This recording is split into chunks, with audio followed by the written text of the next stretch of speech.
I'm Dr. Habdi, medical oncologist and hematologist.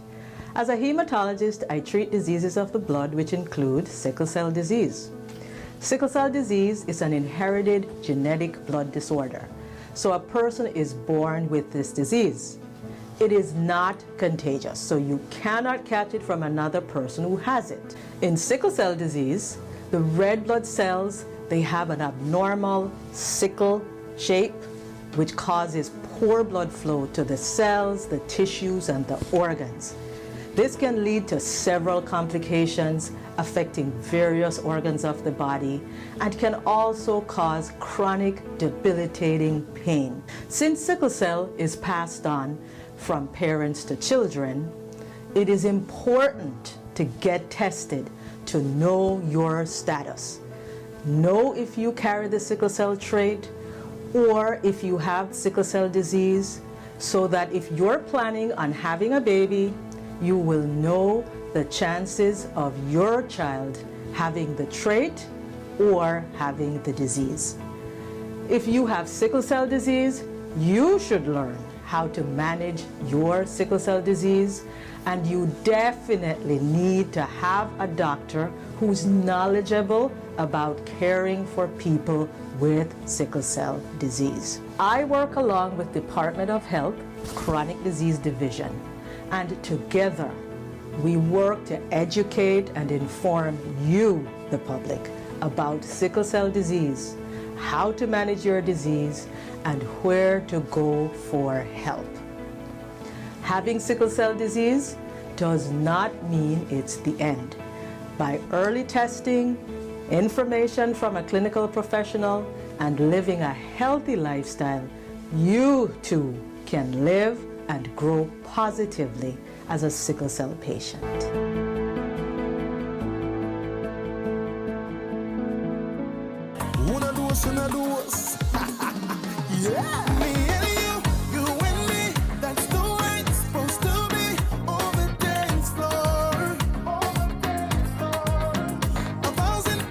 We've been together for some time now, soon to be married. I think we're ready for a family of our own. I knew that when I proposed that she'd be ready for us to have a child, but knowing that I carry the sickle cell trait, I may have a few questions that I need answered first. Sickle cell disease is an inherited red blood cell disorder in which the red blood cells are abnormal. As a result, there aren't enough healthy red blood cells to carry oxygen throughout the body. Having sickle cell disease doesn't mean it's the end. Learn ways to manage your sickle cell disease. First, know your status by getting tested. Do you carry the sickle cell trait or genes? If you do, then follow the regimen advised by your clinical professional and practice a healthy lifestyle. You can live well as a sickle cell patient. We were nervous at first, but now knowing our status, carrier and non-carrier, Now we can finally have a family of our own. sickle cell didn't stop us. And it shouldn't stop you. The U.S. Virgin Islands Police Department provides services to the public 24/7. The department is committed to providing steadfast professional services to you. VIPD is working hard to meet this goal. Tell us how we're doing. Compliment and complaint forms are available in the lobby of all police stations, public libraries, and some government businesses. You can also get them from any patrol officer. Secure drop boxes are located at all police station lobbies. For more information, visit vipd.gov.vi. The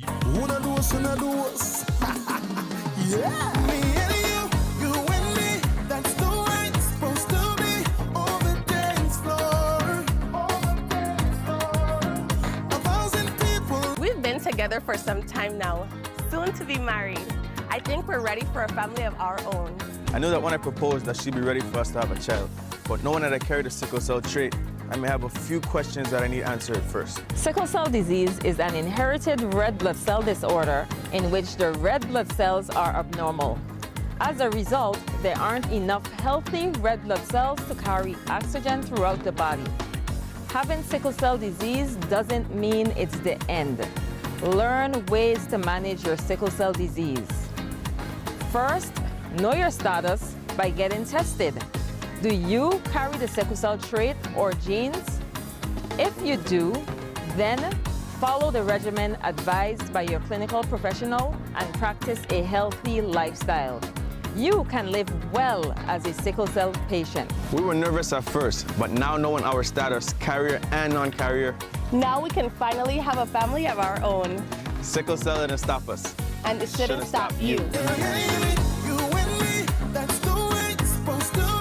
Again, good morning. We're live here at Victor's New Hideout, and we want to welcome you to Teen Dating Violence Awareness Summit, where the students will be directing traffic, discussing the subject matter of teen dating.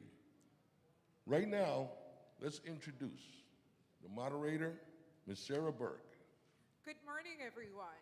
Give yourselves a round of applause because you're here and you're going to be engaged today.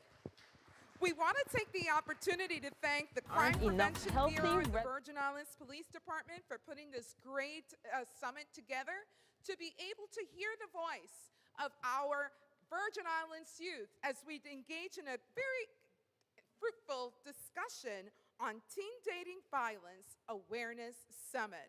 I am your moderator for today's activity, Sarah Burke, and I am currently the director of the Temporary Assistance of Needy Families and Jobs Program for the Department of Human Services. At this particular point, I would like to turn it over to Pastor Samuel Weeks from the Word of Faith Covenant Ministry, who is going to provide us with some really welcoming remarks and insightful information. Pastor Weeks, please come on down. Give him a round of applause.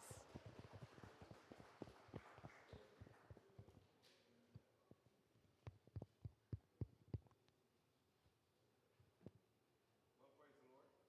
We give God praise this morning for his matchless name. We thank God for all that he's doing with us, in us, through us, and around us. We give him praise for these here Virgin Islands, United States Virgin Islands, and we thank God for each and every one of you this morning that are here to take part in this beautiful, beautiful summit that we are putting on here this morning or today.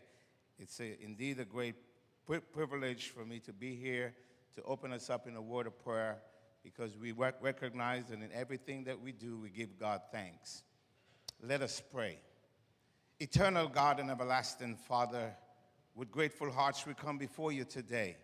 Mighty God, we thank you for waking us up on the land of the living, and we are clothed in our right mind. And so we ask today that you will take control of everything that will be said and done here today. Thank you for all the moderators and all that will be doing or taking part here today. We ask that you would just give us what it takes, that we will make a difference in our community. Hallelujah. We thank God for you have given us these islands, these beautiful Virgin Islands, and we pray today that we will recognize who we are, what we are, where we are, and what we are doing in our community. Thank you for all the moderators and everyone that has gotten together and put this to bring this to success. And we pray in your name that you would just anoint us and give us the words to say today that we will make a difference in our community. These mercies we ask in no other name, but in Jesus' name, amen and amen. All right, thank you so much, Pastor Weeks.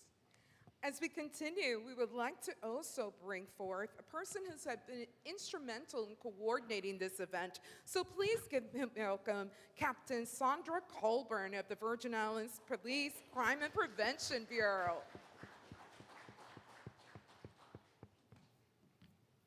Thank you. Good morning to everyone. I'm going to make it short because we have other people who is going to say what they have to say, but I thank you all. This is for you all, the students.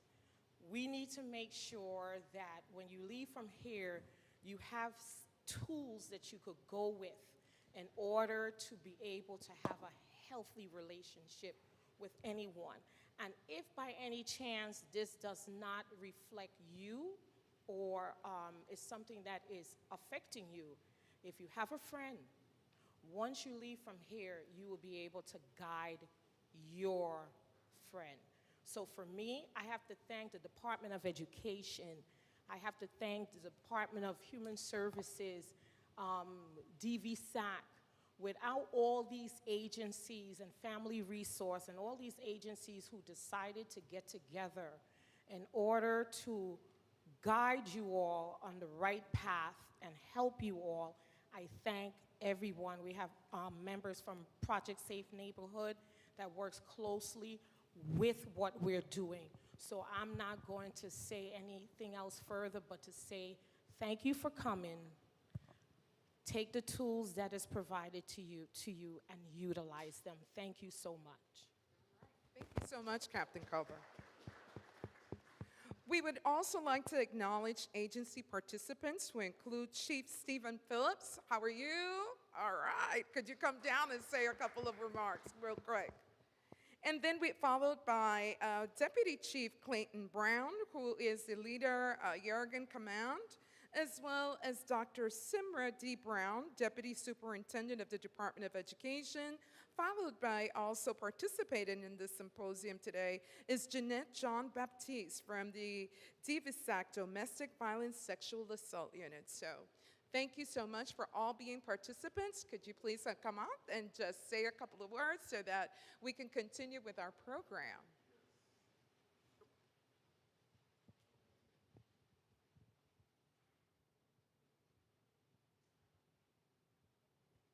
Good morning to everybody. Good morning, good morning, good morning.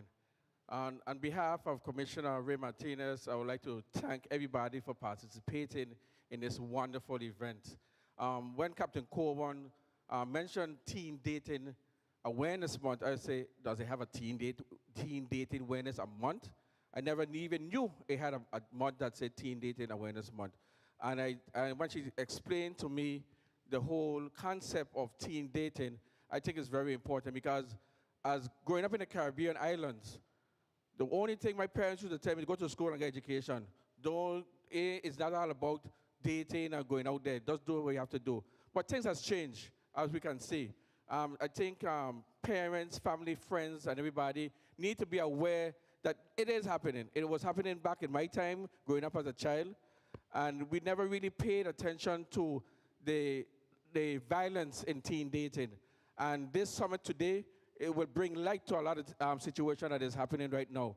So I'd like to thank everybody, all the stakeholders, DVSAC, as Captain Coleman mentioned, DVSAC, Family Resource Center, who else I'm missing? If I'm missing anybody else, but thank you for let's bringing this teen dating summit awareness together. And let's have fun and let's be aware so you when you go out, you'll be aware of what is happening out here in our community. Thank you. Next is certainly Deputy Chief Clayton Brown. Let's help welcome him. Good morning. How do you follow your boss? I'm glad to be here. I'm the Deputy Chief on St. John. Teen dating, you guys got a lot to learn. But it all boils down to one thing, young ladies, respect. You respect yourself. You do not let anyone disrespect you. You stand firm, keep your head up, and you'll be okay. Thank you. Thank you so much. I don't see Dr. Simra Brown here present. I don't know, but I know that she sends her best wishes. Are there any representatives from the Department of Education at this point? And if not, I'm going to continue to introduce Ms. Jeanette John Baptiste, who's very instrumental in the delivery of services as it relates to dealing with adolescents and keeping you informed with DVSAC information regarding domestic violence and sexual assault. So please help me welcome Ms. John Baptiste.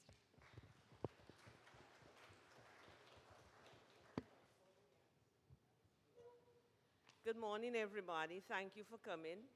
It's heartening to see so many people here, especially young persons, because we know that teen dating violence is a problem. We might not think much about it. We might think it's normal, but it's not. And I'm happy to see you all here, and I sure hope to see every student here shine today, because I know you can. I am from DVSAC, the Virgin Islands Domestic Violence and Sexual Assault Council. I am an outreach specialist, meaning that I go from place to place and I run my mouth. I like to talk, so this job is right up my alley. Our mission is to eliminate domestic violence and sexual assault in our territory, and we do it through prevention education. And like I said, that's what I do, that's what we do, and hopefully one of those days we will succeed. Thank you. Thank you. And if you go back during break time, there is an excellent display table with some really insightful pamphlets that were provided by DVSAC, which address teen violence, sexual assault, and so many different areas that impact teens. I see a representative from the Department of Education who is very dear to my heart, so I am going to be calling forward, and I think this would be the last person, and then we'll start our summit. Please, Mr. Ray Ford, if you can come to the floor. Thank you. And while we have Mr. Ray Ford coming forth, I would just like to make sure that we have some housekeeping issues. If you have your cell phone, please turn it off or put it on vibrate, as we don't want that to interfere in the delivery of what we're talking about. Yes, Captain Colburn? Okay, all right. So Ms. Ford has some information, and you will be able to engage with her during the course of the discussion today. So getting back to housekeeping, make sure that your phone is on vibrates. The bathroom, if in case you need to use the restrooms, they are right down this corridor. The male's bathroom is first, followed by the ladies' bathroom. So without further ado, we would like to engage, and I would just like to know, just right now, just give me a big shout. Who are my Devil Rays representative? Let me hear ya. Woof, woof, woof. Woo! Devil Rays in the house. My chicken hawks, where are you? Let me hear ya. Woo! And we are here. We're going to have some really great time. Yes, Captain Culver. Okay, all right. So I am going to call my girlfriend, my sweetheart. I am going to call Jeray Ford to come in and just say hola. Okay, Dr. Brown is here as well. Oh, great. Let's just give her a minute so that she can get herself, and I know she's always ready to just be on the mic, so please help us welcome our Deputy Superintendent for the St. Thomas St. John School District, Dr. Simra Brown. Good morning. Today is a wonderful day. Today is a day of speaking about things that are actually occurring in your lives that we don't speak about often. Our teenagers will always be teenagers in our eyes. They're not adults. We don't treat them as adults. And we actually don't perpetuate the things that's happening in our communities. But realistically, we want our students to be able to face them. On behalf of the St. Thomas St. John District, in our collaboration with the Virgin Islands Police Department, we are very, very proud of our students sitting on the panel today. We know that they will represent their schools well, and I just want to wish them luck. If you're very uncomfortable about any questions or concerns, please don't answer. Please reach out to an adult after or during, all right? Because I want you to remember your place. You are still our children. Thank you to everyone today. And good luck with this Teen Summit. It's a beautiful idea. It's something that we need to continue in our community, allowing our students to have a voice. On behalf of our St. Thomas St. John District, Dr. Stefan Victor Jurgen, Ms. Disha Powell, and myself, I say thank you. Thank you so much, Dr. Brown. Well, let's get to just talking in the summit today. So the first topic that we are going to be addressing, to acknowledge the fact that it is Teen Dating Month Awareness, we're going to start taking a look at what is it that teen dating really engages. We're going to be discussing in terms of some little issues that happen during teen dating. So without further ado, I would like to pose this following question to the panelists after I give you a little bit of information. Teen dating violence is also known as what we call TDV. Teen dating violence has a profound impact on lifelong health, opportunity, and well-being. Unhealthy relationships, as we all know, can start early and last a lifetime. Dating violence can take place in a person, online, or through technology. It is a type of intimate partner violence that can include many different behaviors. I need the participants and the listening audience to also keep paying attention because we have some really great prizes to be able to offer the panelists and the viewing audience as we engage in this rich discussion. So without further ado, I know dating has changed during the course of a series of years, specifically for this generation. What does teen dating look like now? What does that entail? What does teen dating look like in your world? Let's take it away. Let's start talking. Does anyone want to take that on? What does teen dating look like right now for you guys? And ladies, don't all speak at once. Let's go, don't be shy. Are the Devil Rays going to take that question? Oh, I see a Chicken Hawk representative. Let's go. Introduce yourself. Good morning, everyone. My name is Jeb Jordan, and I'm representing the South Amalia High School. And I would like to answer that question because if we look at it, back then, our parents and our grandmothers had the love that this generation is lacking. In this generation, since we are being exposed to a larger audience online where internet helps you to be out in the world, back then you actually had to go to a girl house, you actually had to impress her, actually had to bring the roses and flowers. Well, you actually had to go to her to get the number. But now you could get somebody online, you could talk to somebody online and get to know all of that without actually being physical. Interesting. I like that. Give that a round of applause. All right, let's hear from our ladies. What does teen dating look like from your perspective? Let's listen in. Can we have a lady answer the questions? Going once? Yes. All right, we got this. Introduce yourself, please. My name is Emily, and I'm in 12th grade now. And I have traveled a lot during my 4 years of being on St. Thomas. And I feel like from a female's perspective, dating is a lot of lack of communication, immaturity, learning yourselves and things that you like and don't like, and also a lot of giving multiple chances and not knowing when to put your foot down until it escalates into out of control.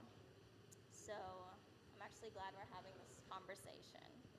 I love that. That is a great response. Giving multiple chances in our relationships when we know that it's really not healthy, which is an excellent segue to the following. 1 in 3 adolescents are involved in physically, emotionally, sexually, or verbally abusive relationship these days. And half of the teen victims of rape or other abuse will attempt teen suicide. At least 1 out of 10 teens have seen in a relationship that has physical violence or emotional abuse.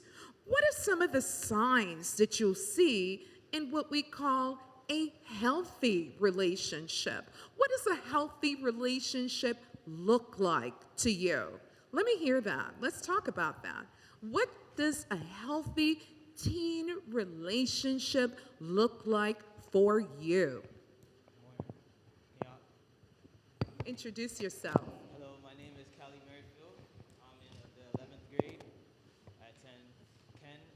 I think it's kind of a cliche, but communication is key. I feel like you should always feel the need to express how you feel at all times with your significant partner or the person you're dating. And yeah, I'll say communication is definitely one of the key components of a healthy relationship. I agree. Thank you. So you should be able to discuss things with your partner openly. Give them a round of applause. I love that. That is so true. Definitely a sign of a healthy relationship. I see a young lady that would like to answer as well. Good morning. My name is Shada Richardson. I attend the Charlotte Amalia High School. And for me, I personally feel like if there's no respect in a relationship, have anything. Respect is at the top of the food chain for me in a relationship. Like if you don't have respect with who you're with, then you can't respect yourself and you can't respect them. So then what's the point of being in a relationship? Awesome, awesome, awesome, awesome. So now we've discussed what a healthy relationship should look like. Let's flip it around. What do we encounter in an unhealthy relationship? What does that look like? An unhealthy relationship. Let's talk, let's chat. And for those of us that are live, please put in your comments so that we're able to get some feedback from the viewing audience on social media, since that is a platform that we use often to communicate. Type in, what does an unhealthy relationship look like? Let's hear. My name is Safa Monsanto. I'm a senior at Gift Hill School in St. John. I think an unhealthy relationship really shows itself when problems start because of the way people handle disagreements. In a lot of unhealthy relationships, attention and affection is withdrawn during arguments and name-calling starts. So when you treat another person in a very negative manner, I think that's when the relationship is unhealthy. Thank you so much. We have to be very conscious of what unhealthy signs look like. If you have someone blasting your phone continuously, asking you where you're going, threatening, those things are just not good. So let's talk to another person who wants to pick that question up. What does an unhealthy relationship look like? Yes, young man. My name is Virgil Reitenberg. I attend Ivana Yudorican High School. And I feel like the telltale sign of an unhealthy relationship is timidness or partner being scared of the other, because once that is a example, or as if you can see that somebody's scared of their partner, there is definitely some abuse or physical altercations behind the curtains. Awesome. So you shouldn't, in an unhealthy relationship, you should not be scared of your partner. You should be able to have open dialogue. You should be able to have a positive attitude towards one another. So those are some really great responses. Now I want to make sure that we shed light into this following question. If you are involved or your friend is involved in an unhealthy relationship, what can you do and where can you go to seek help? If you or your friend are involved in an unhealthy dating relationship, where can you go to get help and what can you do? Good morning. My name is Tifari Lee. I'm a senior at the Ivana Yudorican High School. If me or one of my friends are in an unhealthy relationship, one of the people we can talk to are counselors or teachers that we trust, or even our parents, like anyone that we trust. Thank you so much. So always know that our parents are definitely our first resource. A lot of times we're afraid to discuss these topics with our parents, but you have to be able to set the standards and have those open dialogues with your parents, understanding that they are your first supporters. Yes. Can I just jump in just briefly? I'm noticing that some of them, I'm seeing head shaking and stuff like that, talking to your parents, but are you guys finding challenges as it relates to talking with your parents if in fact there's any type of abuse, bullying in your dating relationships? Let's talk. Yes. I feel that teens tend to replicate what they see in their day-to-day lives. So if there's a toxic person being toxic to someone else, it's probably because their own parents are toxic. So how can you talk to the source? Got it. I love that.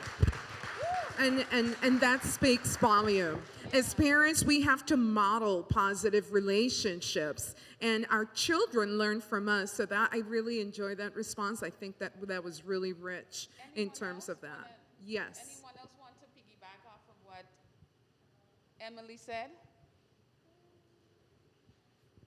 Yes, no? Okay. I'll say I agree with her. Thank you. I agree with what she said. I agree with what Emily said. Emily said, sorry. Okay, go ahead. Especially if they're young, you have to like set a good example for them. Go from young, they're gonna pick up from what they see and they're gonna keep growing with it. So you're looking for some examples from parents. How about teachers, administrators in our community?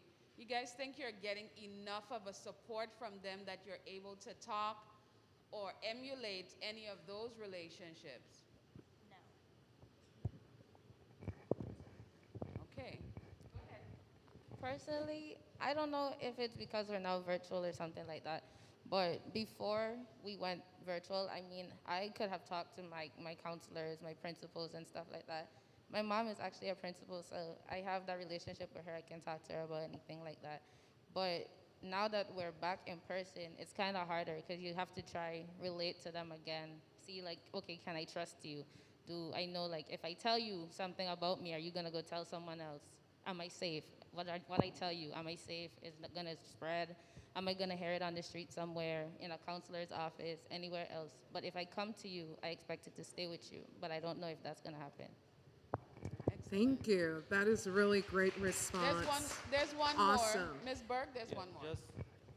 Just to piggyback off of what she said, I do find that there's a couple of educators, teachers that I feel comfortable talking to about my personal problems.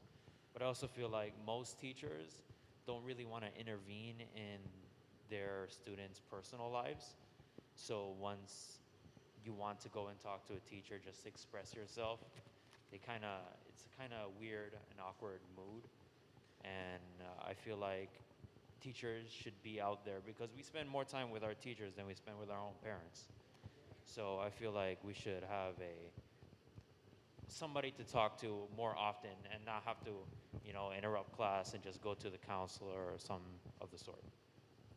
Great. So teachers also serve as a liaison where you're able to talk to an adult and be able to share those feelings. Yes, ma'am. I see another young lady here who wants to respond. Sorry to interrupt, but I also feel that it's kind of, I can see from a teacher perspective, if they're watching this right now, they're like, well, I have stuff going on as well, and there's more of us than there are teachers, and it can be overwhelming to hear our personal stories of what happens at home. So if they feel shut off towards us, you don't know how much they've absorbed already, because we're not the first class that they've had. They've been teaching at these schools for a very long time. So it's kind of like, honestly, it's kind of like you got to figure it out yourself. You really got to trust yourself and be confident that you can, because at the end of the day, you only spend the most time with yourself. So you can't really expect that other people are going to fix your problems. I'm saying that subtly. Absolutely. Yes. Good morning. I'm Roland Revere. I'm licensed clinical social worker at East End Clinic. Can y'all hear me? All right. I'm Roland Revere, licensed clinical social worker at East End Clinic. I think we always sometimes focus on the children and the students and their behavior. But, as adults, what are we doing and what kind of message are we sending out? And I always say a lot of our adults here, we forget that we was teenagers one time. And a lot of the behaviors and things that the students are going through, we went through those things. But sometimes we get amnesia and forget that we was teenagers and we don't understand and we can't relate to our teens now. But the behaviors, a lot of behaviors are not that different. I think and then also we don't spend time getting to know a child and developing relationship with your students. When I was growing up, a lot of my teachers had personal relationship with me and my family, and I'm not seeing that now. But we're so quick to put the blame and emphasis on the student, what they are not doing or what they're doing. So what are we doing as adults, and what kind of messages are we sending out to our students, and what kind of relationship are we building with them? At this age, there's a large push to be independent in school and at home. We have jobs, we're applying for college. So going to an adult at school or at home seems like relatively juvenile because we want to be seen as adults, even though we are still children. So it does make these issues harder to talk about because it feels outside of what we're supposed to be. Awesome. Well, you know, that was our first series of really great engagement, and it only goes to show us the importance and the relevance of teens' perspective. With that being said, I want us to now bring to light the topic of what we call date rape. Date rape occurs when someone familiar will not take no for an answer and forces another into the act of sex.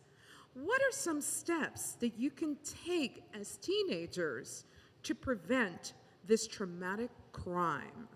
What are some steps that you can take as teenagers to prevent date rape? It's a very sensitive question, but we all know people that have been involved in situations such as this. And the focus of this platform is to enrich and broaden our horizons in engaging with such dialogue. So again, what are some steps that we can take to prevent date rape, this traumatic crisis? I would say that I grew up knowing that no means no at all times. So I would say that no matter how subtle the sign, don't ever take love for abuse, you know?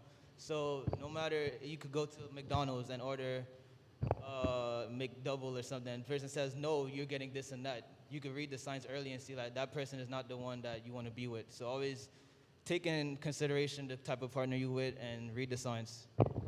Thank you so much. Be able to read the signs. No means no. Anyone else would like to chime in? I would.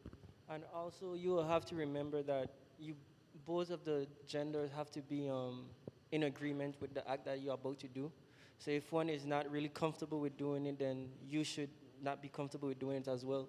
Because if one is and one is not, and you do it, then it would not be a pleasant moment to enjoy. Awesome. Yeah. We have to be able to set those boundaries. Yes, we do. Okay. Anyone else would like to respond to that? If you know a friend. Yes, young man. Yeah, I just want to add that it's a common theme that I've seen down here, living down here, is people, or male variety, tend to be more attracted to control and people that they can take control over.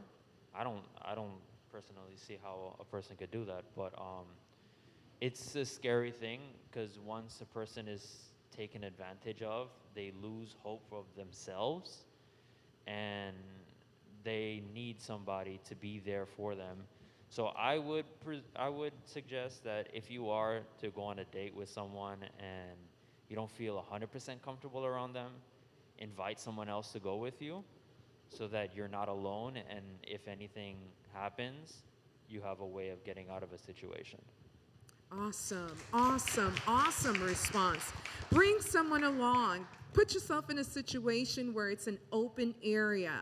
Make sure that you have a partner or a young lady. Let people know where you're going. Sometimes you go on your very own, and we understand your teens, but you gotta be aware that safety comes first. And please, if anyone has ever experienced that, do not hesitate to report. Speak to your parents first. If you don't feel comfortable with your parents, speak to a teacher or a counselor, but get it out and let that message resonate.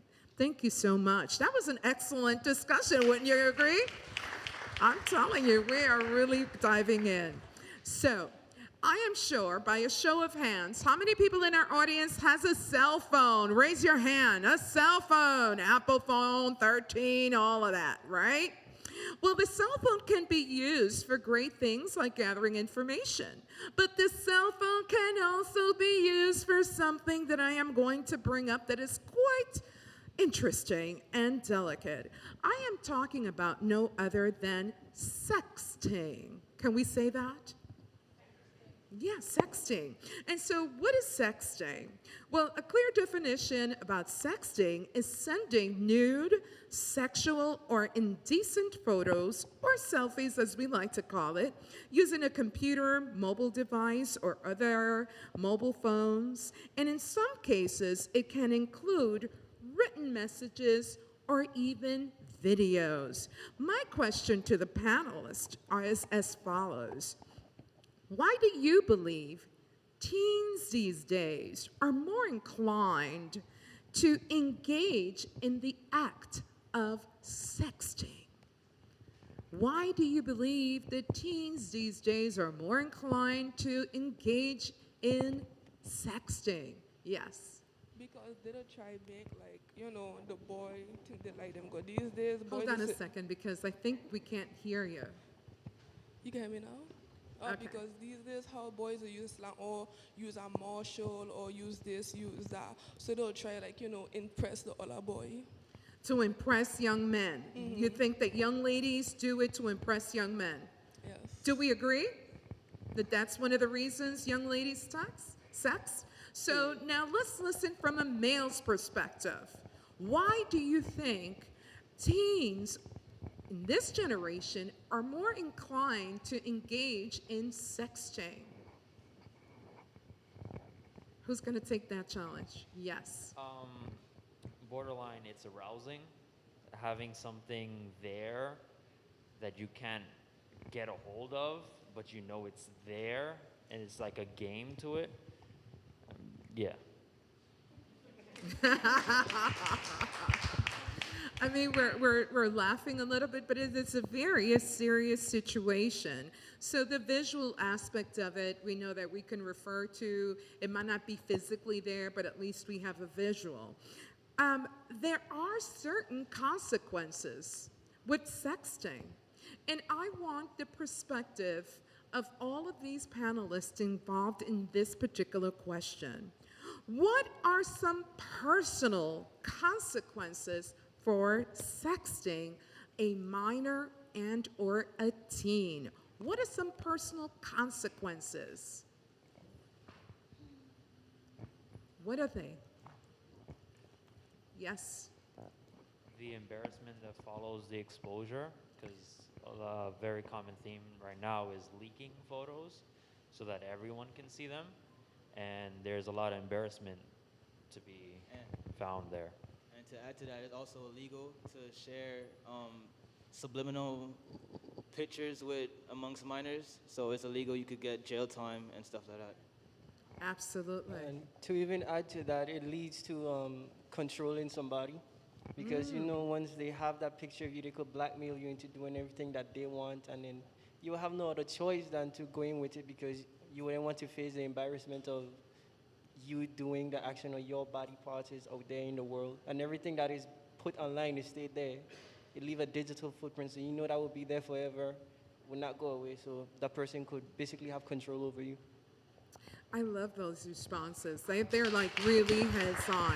We use sexting. Teens often use sexting for control mechanisms. They also use it just to make sure that, it's a resource that they have there readily available. But the embarrassment now of sexting being circulated in the school, no bueno. So with that being said, and also there was a very brief discussion in reference to the legal aspect, which is an excellent segue to my next question. What are the legal consequences when a teen or a minor engages in sexting? What are the legal consequences when teens or minors engage in sexting? Let me hear it from you. Do you know what the consequences are? Child pornography? Yeah, child pornography is one thing. You get labeled as a predator, so you get limitations. You won't be able to go to like a school ground or a playground, so you'll be labeled, and it will be on your, I don't know what it is, but like on your resume, so you can't really do much if you get labeled as a predator. Right, so there's a digital blueprint that follows you for the rest of your life. I love that. What else? Let's hear from the ladies. The gentlemen have really just taken full control over this. Let's hear from a lady's perspective. What are the legal consequences for a minor in sexting?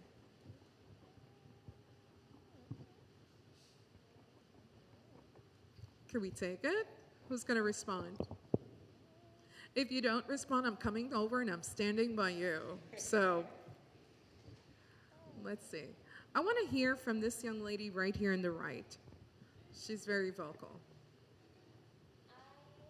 Don't know exactly, so I can give my opinion. I feel that not only will it follow you with a blueprint, but also in family. Family carries so much drama and everyone tells everyone everything.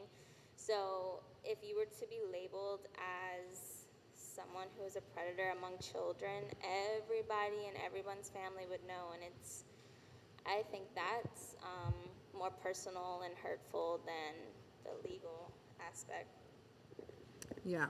Well, it's good that we are using this platform to gain more insightful information. So let me just share with you a little bit of what are some of the legal consequences if it relates to sexting. In many states, including territories, minors caught with nude or semi-nude photos, if you're a minor, on their phones can be charged with possession of child pornography or distribution of it if it is sent via your phone or computer. Even if the images are of yourselves, young ladies and gentlemen. Some of the states and territories have passed legislations that charge sexting minors as a felony sex offender, as the young man made mention. So you got to be very conscientious in terms of what you do with your phone. If someone is asking you in a dating relationship, show me how much you like me, man. Send me one of your pics. Let me see them boobs thing there. Typical. Do not fall into that trap, because that digital picture will follow you the rest of your life. You do not want anyone to have that sense of control and power over you. Your body is your temple. Your body is something that is very precious and dear to you. So therefore, do not expose it and put yourself in a situation, no matter how hard the pressure may be, to be able to send sexting videos and or photos. So I'd like to thank the panelist members who answered that question. I think they did an splendid job. Addressing also, as we move into the next segue, I would like to now turn it over to Ms. Ritter Lambertus, who is getting ready now. I think we're about ready for a prize. Is that it, Ms. Lambertus? Is that what we're coming to? And then we're going to have the introduction real quick in reference to the panelists who are here today. Go ahead, Ms. Lambertus. Good morning and welcome. Thank you all. It's just been exciting to hear the things that I didn't know. You guys are educating me. That's why you see the circle represents a real serious purpose. We're here to support. We're here to say that you are the pros and we need to learn how to support you. That's why we're seated the way we're seated. There is somebody in the audience, Rodney Carrad, who was the commissioner of the Virgin Islands Police Department, who's presently working in an area that deals with drugs. And what he wanted to ask was a question having to do with dating and dating drugs. So I'm going to ask him to come to the circle so he could ask that question. And while he walks from here to there, quickly, we're going to have an opportunity to have prizes. Stay focused on what you're learning, because our wonderful captain has donated money, plenty of her own money, into gift certificates to make sure that you feel appreciated and you stay in tune to feel rewarded. So, Mr. Carrad, I still say Commish Carrad.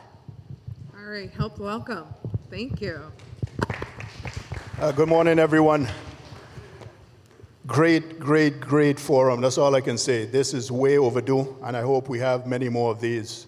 I just wanted to touch on one thing that you all were talking about earlier, about teen date rape.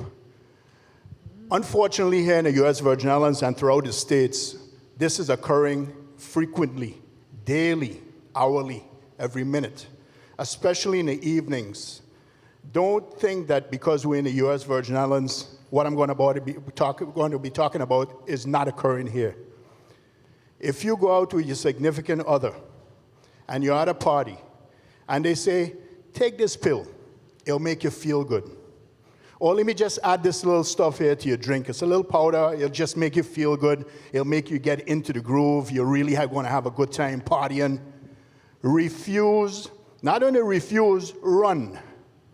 Because what happens when this is added to your body or added to your drink, you forget what you're doing. Advantage can be taken of you. You would not recall it. You'll get up the next day not knowing that you were raped. You would know you were raped, but you would not remember anything about how it occurred, where it occurred, and all that stuff. It intoxicates you to the point that you completely forget. And believe me, it is occurring here in the U.S. Virgin Islands and throughout the United States and the world. Please be aware of these drugs. Please be aware of these drugs. Even simple stuff as marijuana is being laced with something called fentanyl. Okay. Fentanyl is a deadly killer. All it takes is a couple grains that looks like salt, sugar. That's enough to kill you. People are adding it to marijuana. You smoke it, and next thing you know, your brain is telling your lungs to shut down. And if you don't have something called naloxone available, you will die. It is occurring in the States frequently. This is happening more and more and more in the States. And you know, whatever happens in the States eventually trickles right down here to the U.S. Virgin Islands, because a lot of times we are not leaders, we end up being followers. So whatever the States is doing, of course, we want to jump in and, join the bandwagon. Please be aware of these things.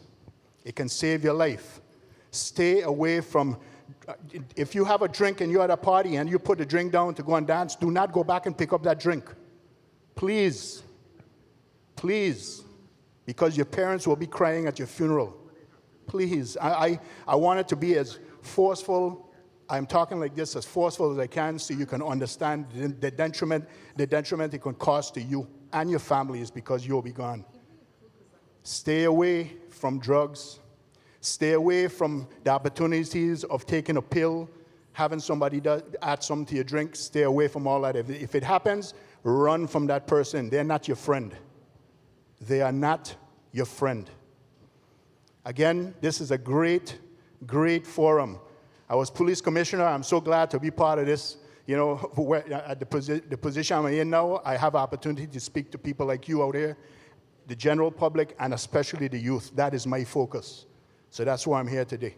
I support this conference here 100%, and let's continue and take everything here seriously.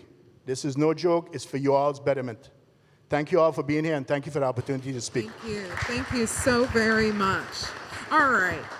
I think it is time to reinforce positive behavior, okay? I'm a behavioralist by nature, so we're going to go on ahead, and at this point, Captain Colburn is going to go on ahead and raffle some great prizes. So there's a question that is going to be posed. Take out your cell phone. Take out your cell phone, panelists. Take out your cell phones. Okay, and it's also for the students in the audience as well. All right, so we want you to text the correct answer to Captain Colburn's phone number. Are you ready to take this down? Captain Colburn's number, and you could save it, by the way, okay? Because she's there to help. Her cell phone number is 340-244-6539. I repeat, 340-244-6539. The first person that texts her the correct answer will definitely win a prize. Are we ready? Everybody got the number? 340-244-6539. Listen in and text in. Let's go. Captain Colburn, who's going to pose the question? Yes. First question, where do education begin? Where should education begin? We can't hear him in the back because I can't even hear him here. Okay. Can you hear me now? Yeah, where should education begin?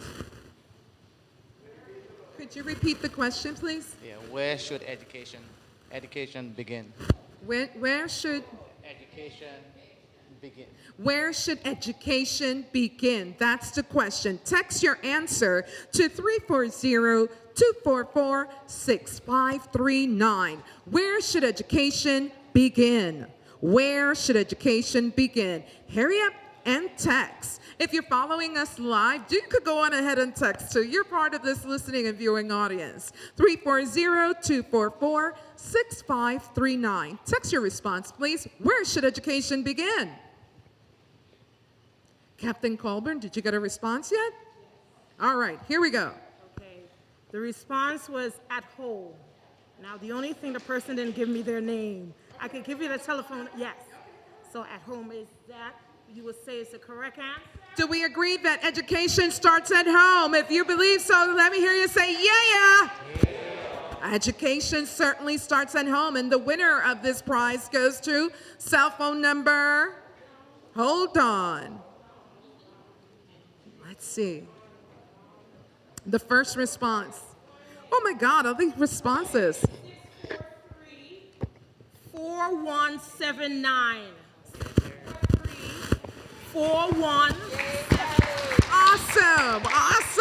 So here is a great gift certificate of $50 for you. You got a MasterCard. All right, give thanks. All right. And we're going to continue. Yes, we got another one. Who's going to pose the next question, Ms. Lambertus? I am posing Yes, the next ma'am. question. So, 50%, this is a true or false, 50% of men and women first experience intimate partner violence under the age of 25. What do you think?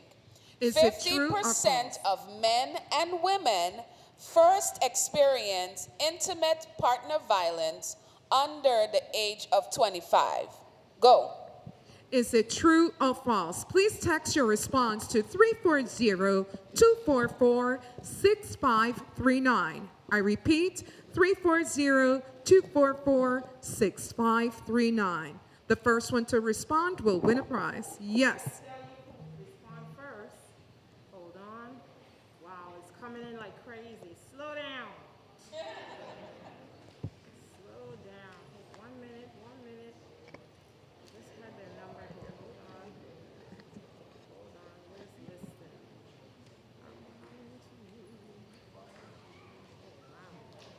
I'm coming to you, sweetheart. They just continue to pile in. They won't stop. Okay. Ooh. 407. Okay. Okay.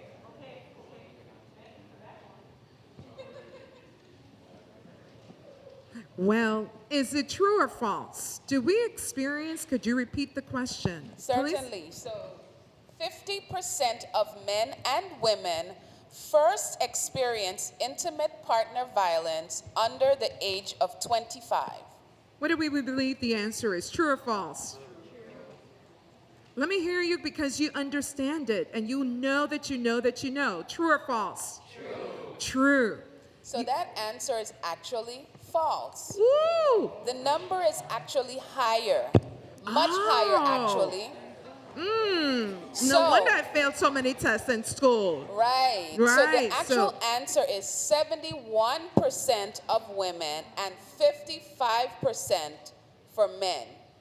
Wow, so the stats are really high. This is a platform where we all gain information under the age of 25. Imagine that, 71%. So who was the first one, Captain Colburn, who typed in that right response?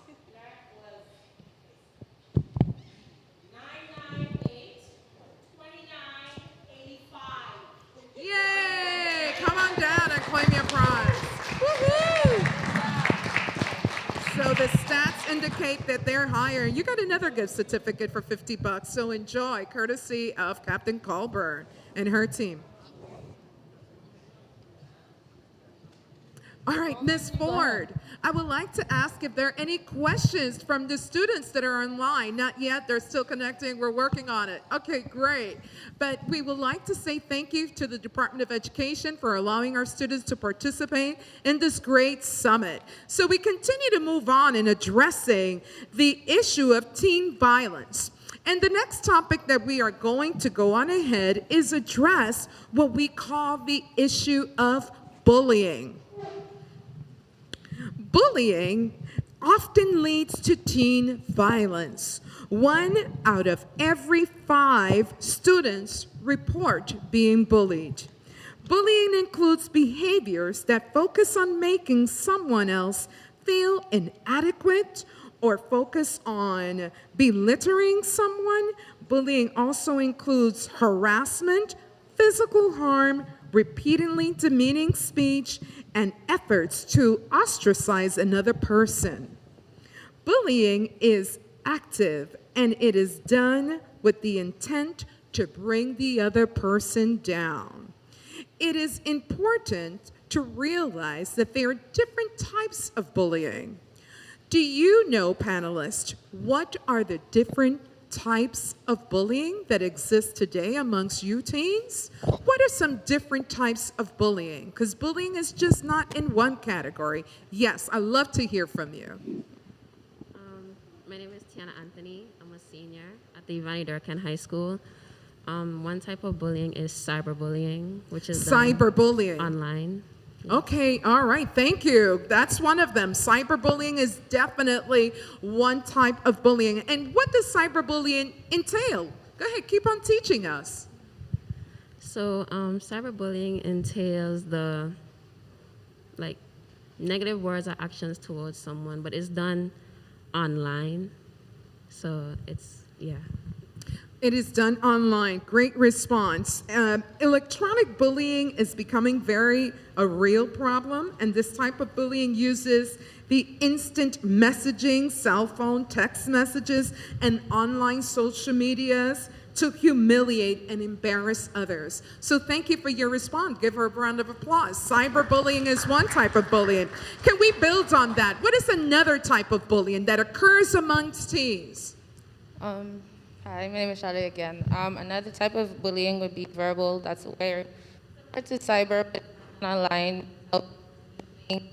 talk bad about them to their face, also do it behind their backs as other people, basically.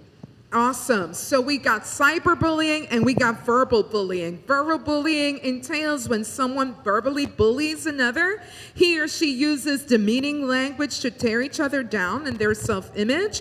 And bullies who use verbal techniques excessively tease others, young ladies and gentlemen. And they say belittling things and use great deal of sarcasm with intent to hurt the other person's feelings or humiliate the other person in front of someone else. So thank you very much, because verbal bullying is certainly one type of bullying. We have 2 more to go. So who else is going to take on the bullying question? Yes, young man. Another one would be the physical bullying, like you actually hitting the person. Physical bullying is certainly another type of bullying. Give him a round of applause for that. And the word physical says it all. When it comes down to physical bullying, this is the most obvious form of bullying. In this type of bullying, the instigator attempts to physically dominate the other teen. This usually includes kicking, punching, and other physically harmful activities designed to instill what we call fear into the one that is being bullied, and possible coerce him or her to do the same. So physical bullying, cyberbullying, verbal bullying. We have one more type of bullying. Can anyone guess? Let's see, I think, just if you give me the answer, I might just put in a good word for you to make sure you get a prize after this round. Let's see. Yes. Mental. Mental. Where the person have a mental grudge or like a mental control over a person. Okay, all right. So with mental, would you also include emotional? Emotional, yeah.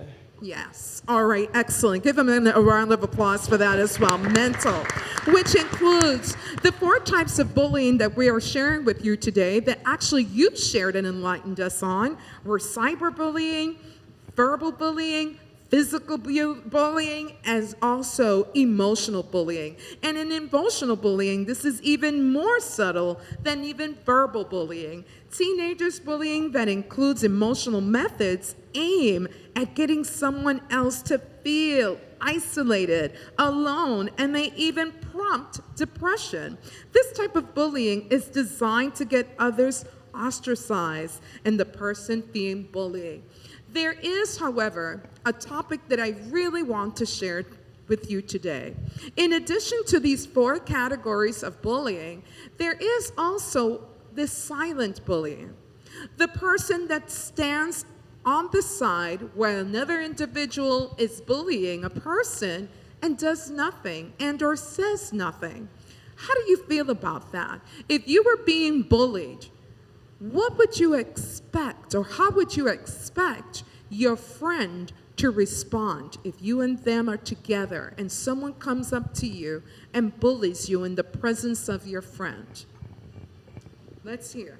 I don't feel like it should be only your friends are expected to do something or say something. I feel like anyone that sees that and has a moral should try to interrupt, or after it's done, say something or anything. Actually, there was an incident today where I felt like I was going to be a snitch or something like that, when I didn't even know this person. I didn't even know what was going on. I just saw what happened, and I chose to, I guess, back up the person that was being bullied. And I think it comes from not wanting to be called a snitch or something, or the stereotype that being a snitch is bad and things like that.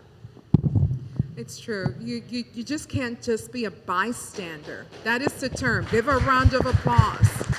If you're supposed to be my gal, if you're supposed to have my back, and someone is bullying me in school, I'm not trying to get you into trouble, but man, just say something. Say something. Yes, young lady.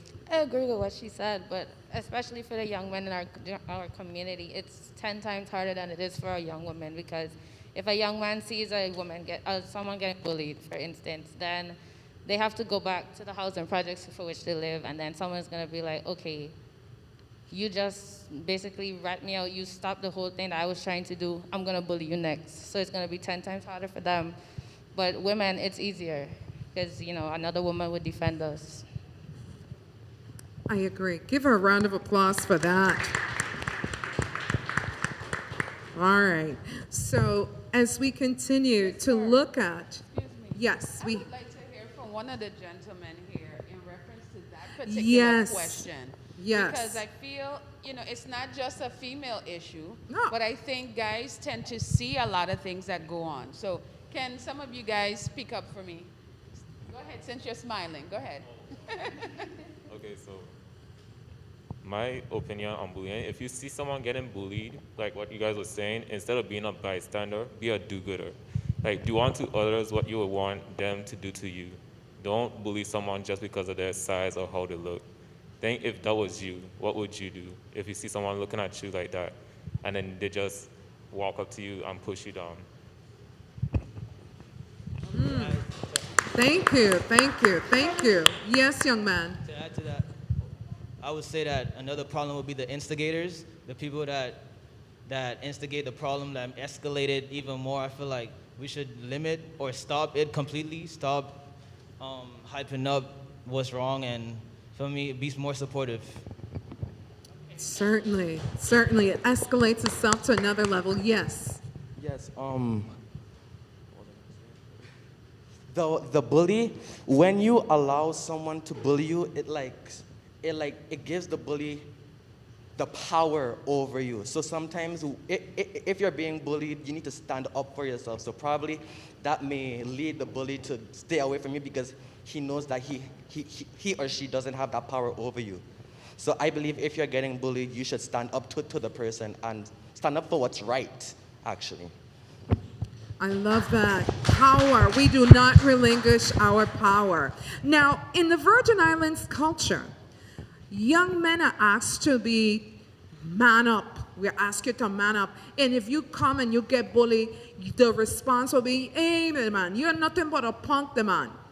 How do we handle that peer pressure of bullying around specifically the males? Because it all said, like the young gentleman said, it escalates itself to something else. How do you, as a young man of the Virgin Islands, handle this situation? We all encounter it, and we have to keep it crystal. We got to keep it 100. How do you, as a young man going through a public school system, when you encounter these situations, how do you deal with that dread? Most people, when they call you a punk or a coward, they're mainly trying to get a reaction out of you. So usually you should like keep it rolling and not entertain them. Keep it moving and not entertain them. Keep it rolling. You don't relinquish your power. Yes. It Who also else? goes back to being true to yourself. You know, you shouldn't let someone else like manipulate your actions. So them saying you're a punk shouldn't mean that you should try to not be a punk. You should just leave them say what they want to say and be true to yourself. Be true to thyself all the time. I love that. Anyone else? Any young man would like to respond? Just to add on more, don't let people get under your skin. Absolutely. Don't let people get under your skin. Young ladies get bullied too, and we get catty bad. We get catty bad. How you to handle that? I'd like to, I feel like there's a lot being said about don't do this or stop this, and that's so much easier said than done. It's Right. like when someone tells you to stop crying and you're crying about something that's really emotional, it's almost like, why are you saying that? Like, I don't need you to tell me what I need to do. I need you to help me get through this, what I need right now. So I feel like the first steps are to, it goes back to, I think, being true to thyself, kind of understand what's your limits and what are you gonna take. And if you're willing to take what someone is giving you that's negative, I think that's more of a personal, like, you need to have some time within yourself and realize and ask yourself if you really truly deserve this. And if you don't deserve it, I feel like you give confidence to yourself to stand up. Does that make sense? I love that response. Listen, we got some really great teens that just, they got it up here. They have it. They have it. Yes, ma'am. You know, I like to always say that we teach people how to treat us. And so ideally, if I allow somebody to bully me, or if I watch somebody be bullied, guess what? Essentially, I'm telling them it's okay to be bullied. You know? So we have to learn how to stand up for ourselves and to speak up and advocate on our own behalf, to let them know it's not okay. Even on behalf of someone else, if I see my sister or a guy being bullied, we have to start standing up, because we're asking people to treat us from that space. Correct. I understand and I get it, and it's true. And I also understand that teens are feeling the pressure sometimes when they get bullied, and oftentimes do not want to disclose in fear of the consequences when they step outside of our campuses. I would like to encourage you that in the situation, if you are at any time bullied, speak to an adult. Express the situation. Even at the schools, I think that one of the things that would really address the issue of bullying, even if it's anonymous, they should have like a box, a suggestion box, or even a box where children could drop off little notes where it says, you know, this is really bothering me, or can we get help in this area? Because it's discussions like these that bring these issues to light, and when you're vocal about it, trust me, your school administrators, your counselors, your parents, we're going to lend that support. So I'd like to take the opportunity to say thank you for being so engaged. Yes. I think also we have to break a lot of our cultural norms, you know, especially with the one that being silent and minding your business, because that's one thing we always say, mind your business, and we tell our kids to mind their business. So we grow up, when we see things, I'm gonna mind my business. You say the song is, I'm gonna drink my water and mind my business.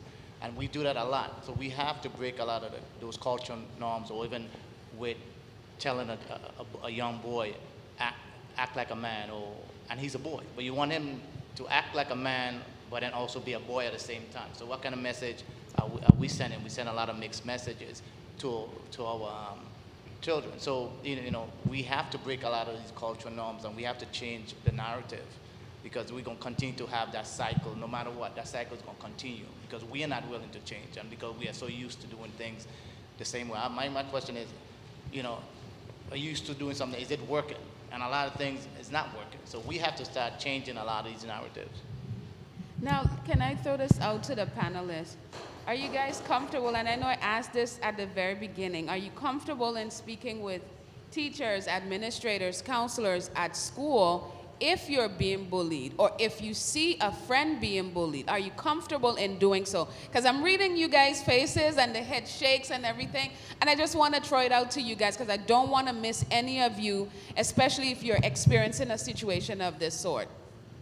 As a young woman, I can only speak for young women, but I would say it's more complicated for us, because bullying often occurs as it's our friends who are saying all these mean things to us.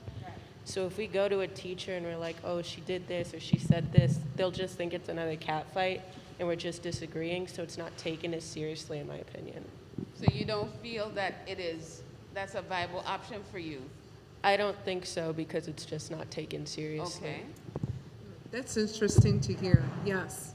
I feel it is so dismissive. Adults are so dismissive towards children. I feel that even now, I live with I think 5 people right now, and they are continuously calling me disrespectful for simply making requests. For example, I was home already in the living room, and my grandparents came home.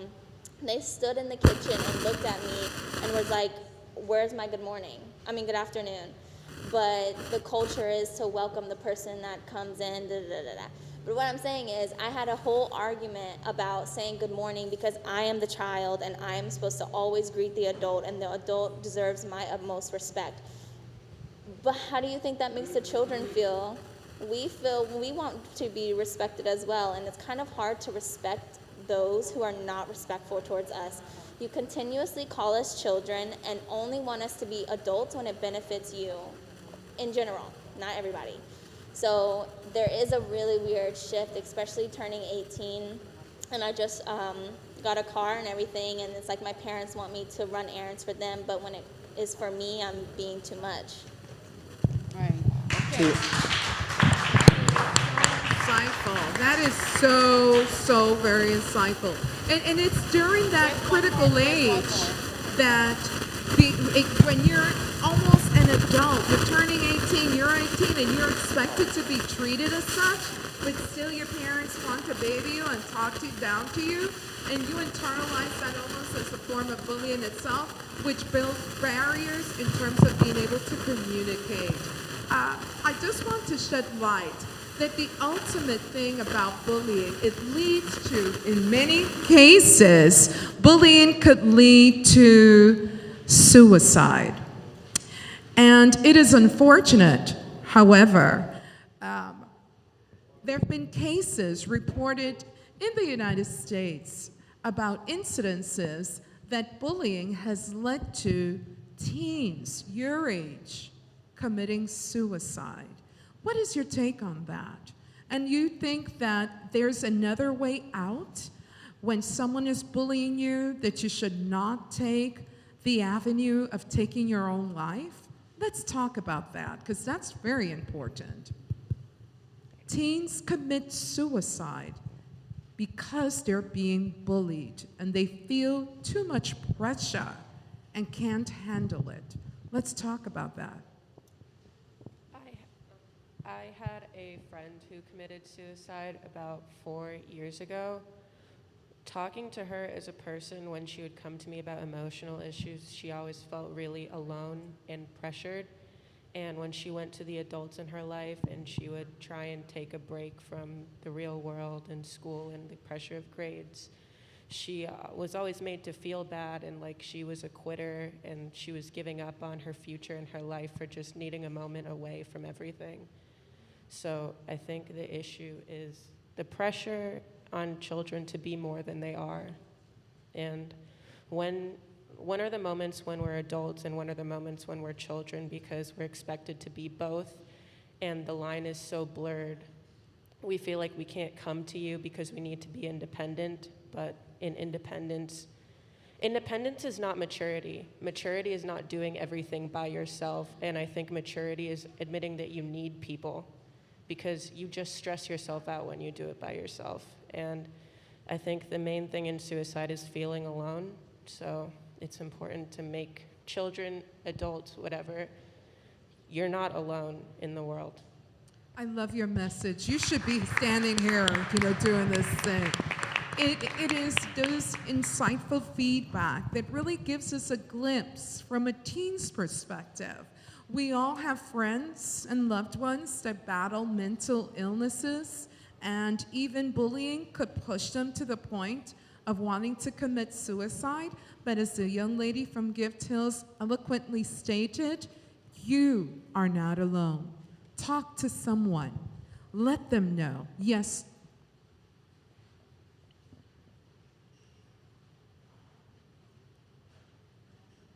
Just test it and see. Okay. Hi, can you hear me? Okay, good morning. My name is Justani Winston. I'm a senior attending Ivana E. Durkin. To piggyback on what this young lady said, growing up in a Caribbean home, it's kind of hard getting support from your parents, especially when you're having a depression episode. Just the fact of being sad and having no one to talk to, and it's like when your parents ask you if you're okay and how you're feeling, and then you said no and what's not, and they ask you what's going on, and then you explain it to them, and then they start saying, you have nothing to be sad about, you have everything in life, you shouldn't be crying, you shouldn't be worrying about this and that, and it's like, it's so pointless getting support, emotional support from your parents. So I think that's why people tend to harm themselves, I guess, and yeah. I love that response. It really opens up a lot to say. Yes, the Caribbean culture parenting styles need to change. We need to have more open dialogue. In our culture, we grew up saying children must be seen but not what? Right, and as a result of that, it kind of sets barriers for teens to come and share with us as parents their true feelings. It sounds good when we say you can come to a parent to talk, but really and truly, a lot of us don't have those established positive relationships to our parent. But you do need to find an adult where you're able to express your feelings too and address your emotional needs, because that's very, very important. So I love that feedback. Yes. One more. Go ahead. This is what stems toxic relationships. Being insecure or not having stability at home or in your own parents and feeling alone is what stems wanting to find like happiness with someone else. Awesome. It's 10:30. 10:38. All right. Go ahead, it's on. Hello? Okay. It's on. Everyone likes to talk about the conversation of suicide, but I personally feel like we can't talk about it unless we're in the situation ourselves, because everyone is different.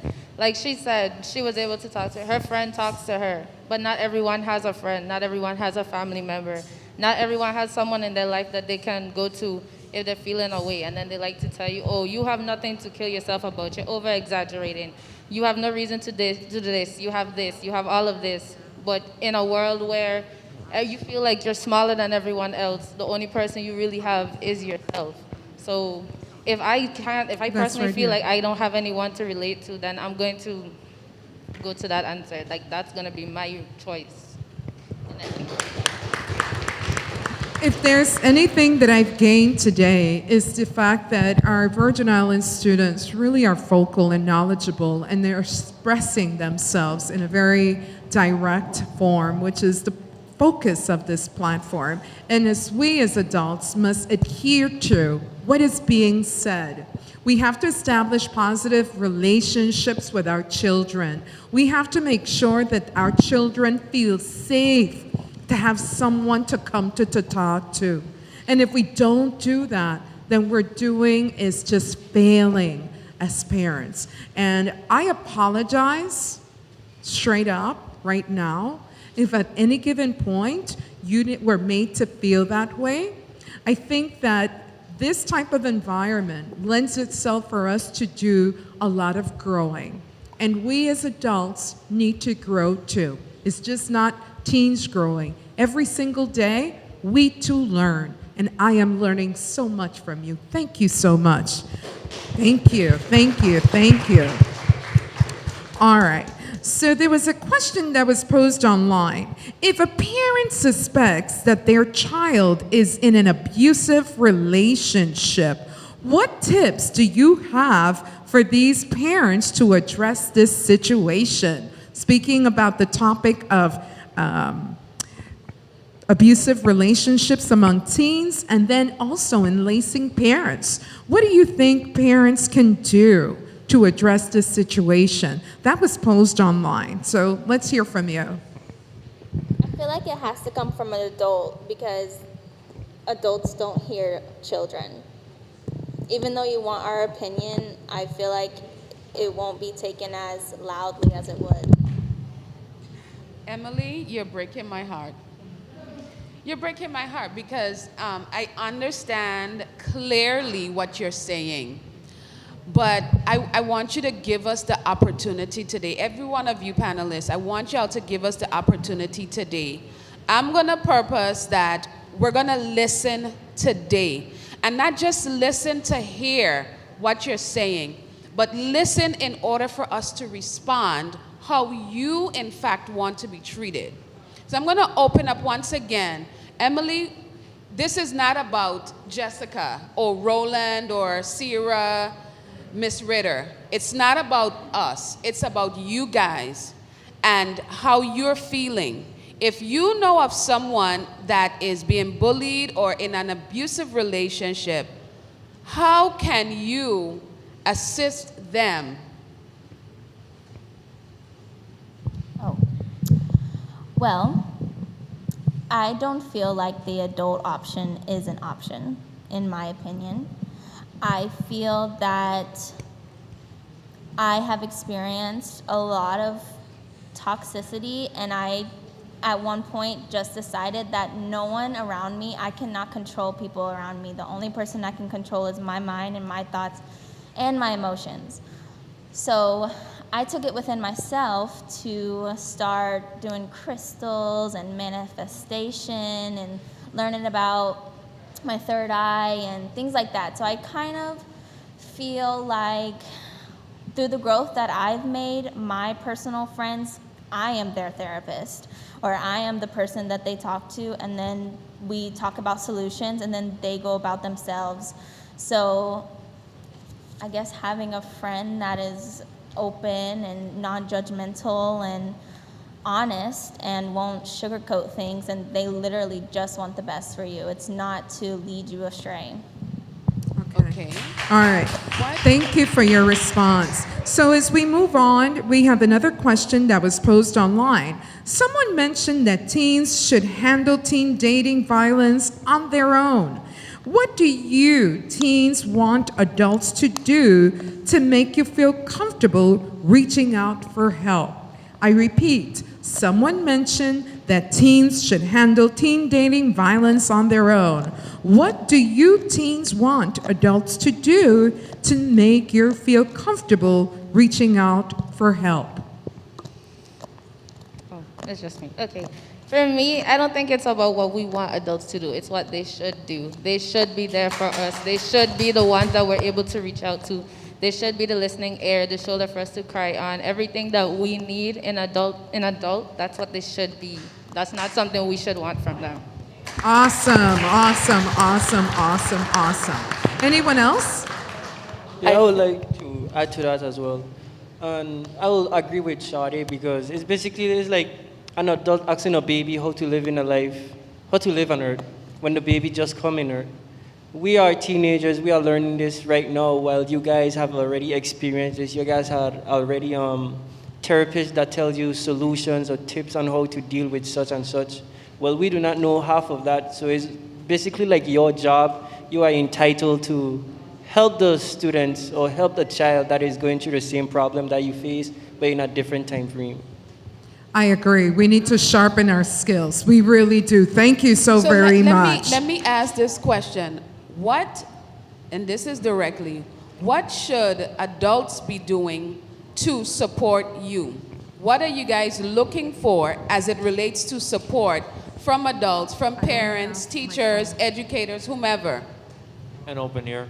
We just need somebody. We just need somebody to talk to, express our feelings. Just somebody to talk to. And if it's a personalized action, so personalized action. If a kid is going through bullying or domestic violence cases, it's what they prefer. Is what if I were to go through a situation like this, I would ask my parent or the adult that I'm consulting with to do whatever I want them to do. Okay. So it's not a broad or general idea. It's more of a personalized situation, and I think that's where most of the problem lies. Okay. We're not personalizing it. We're creating a structure on which we should follow instead of understanding the idea for what it is and moving on from there. Okay, so if I'm hearing you, you're asking for us to simply hear what you have to say and just simply be there and be of support, be non-judgmental. Exactly. Showing up. Okay, someone else had. I agree with that to a degree, Okay. but I do think that adults, the rules that apply to children seeing bullying should also apply to adults. If you see something, say something. You shouldn't always wait for a child in an abusive relationship to come to you, because sometimes it's already like too far gone and you're attached to the person who's hurting you now. And if you're seeing a child and you're seeing the symptoms of emotional abuse or physical abuse, I think it's about strong compassion. Like, you're compassionate, but you're not going to like just talk to the child and say it's okay and then let them go back to that person. Like, when you hug somebody and they're like trying to get out of the hug, but you just hold them, I think it's that kind of how you should handle it. Excellent. Awesome. Okay, I'm going to move on to the question that was posed online. And the question is as follows. Is it wrong for someone to ask a partner for something over and over again with the idea that they can change their mind? Is it wrong? I repeat, is it wrong for someone to ask a partner for something over and over with the idea that they might change their mind? I would say always respect boundaries. Don't ever, if your partner says, I don't want to do this, and you ask more than once, you should never ask more than once. You feel like when that person sets a boundary or their expectations of you, you should never cross that line. Absolutely. Thank you so much for that response. Okay, as we move forward, because of the interest of time, we want to make sure that we tackle some of these really pressing questions. So I am just going to do a little segue over to what we call youth violence. Youth violence is a significant public health problem that affects thousands of young people each day, and in turn, their families, schools, and communities. What do you think, teens, are the major factors that lead to youth violence? What are some major factors that lead to youth violence? Think about it. Amongst this community, our community, what are some factors that lead to youth violence? We read about it in the papers every day, and it's grieving concern. What are some factors that lead to that? Emily said it earlier. I think it's an unstable environment at home and feeling insecure. insecurity is conducive to all of the things that we've talked about today, allowing somebody to put something in your drink or feeling pressured to send nude pictures and lewd text messages, because when you're insecure, you feel alone. And when you have somebody who is giving you some sort of attention, you don't want that attention to be gone, even if that person's hurting you. So I think it's about feeling alone all the time. I love that response. Give her a round of applause. Okay. Yes, we have a response on this side. Everything starts in the home, but I personally feel it's based on the communities in which we live. Children tend to emulate everything that they see around them. So let's say I live in one of the housing projects. I'm gonna see someone that I look up to because I know everyone respects them in the community. So I'm gonna look up to them and see what they're doing. Let's say I see them kill someone, then I'm gonna say, okay, let me emulate them. I'm gonna kill someone too. Not me personally, but yeah, I think that's one of the most prominent problems in our community today. We agree. I have to agree. Don't you agree? Yeah. All right. So anyone else has any comments on that Yes, question? really quickly. Everything stems from, or most of everything stems from adults and how we see adults. Although it is said that adults have it together, you don't always have it together. I think the question that was 2 questions ago, what can adults do or what should they do? Again, I feel like it was a lot of you should. I think therapy or expressing yourself. I feel like my grandma has held so many grudges against so much people. Like, she just has not healed from what her father did from when she was young. There's just a lot of hurtful feelings that stay bottled up inside of adults, and they don't necessarily want to put it on their kids, but it shows in multiple ways. So I feel that the adults, I feel like everyone in this room, the people who should hear this are not in this room right now. I feel. Agree. So whatever the difference that you guys did and you wanted to support this meeting, I feel is what most adults should be participating in. So if I understand you correctly, the modeling of behavior starts at home, and that the people that need to be part of this discussion too, in terms of what are some of the things that impact teens, should be our parents, our grandparents, our aunts and uncles, our guardians, to be here, to listen to what you have to say, correct? I'm in agreement. Give her a round of applause. All right, moving on. Each day, more than 1,000 youth are treated in the emergency room for physical assault-related injuries. Why do you believe teens resort to violence in resolving conflict? Over 1,000 teens per day have to be in the emergency room to get help. Why do you believe that teens resort to violence as a way of resolving conflict? What do your parents do when you do something? When you're a young child and you do something bad at home, the first thing your parents are gonna do is they're gonna beat you. And that's discipline. That's how you fix problems. They'll never do it again, because that's how you condition children. And children are they learn from habits. So over and over, you beat someone if you don't want them to do something again, and they just pick that up and carry it with them. Thank you. Yes. I guess growing up, we've learned that talking doesn't help anything. It doesn't solve anything that we try to do.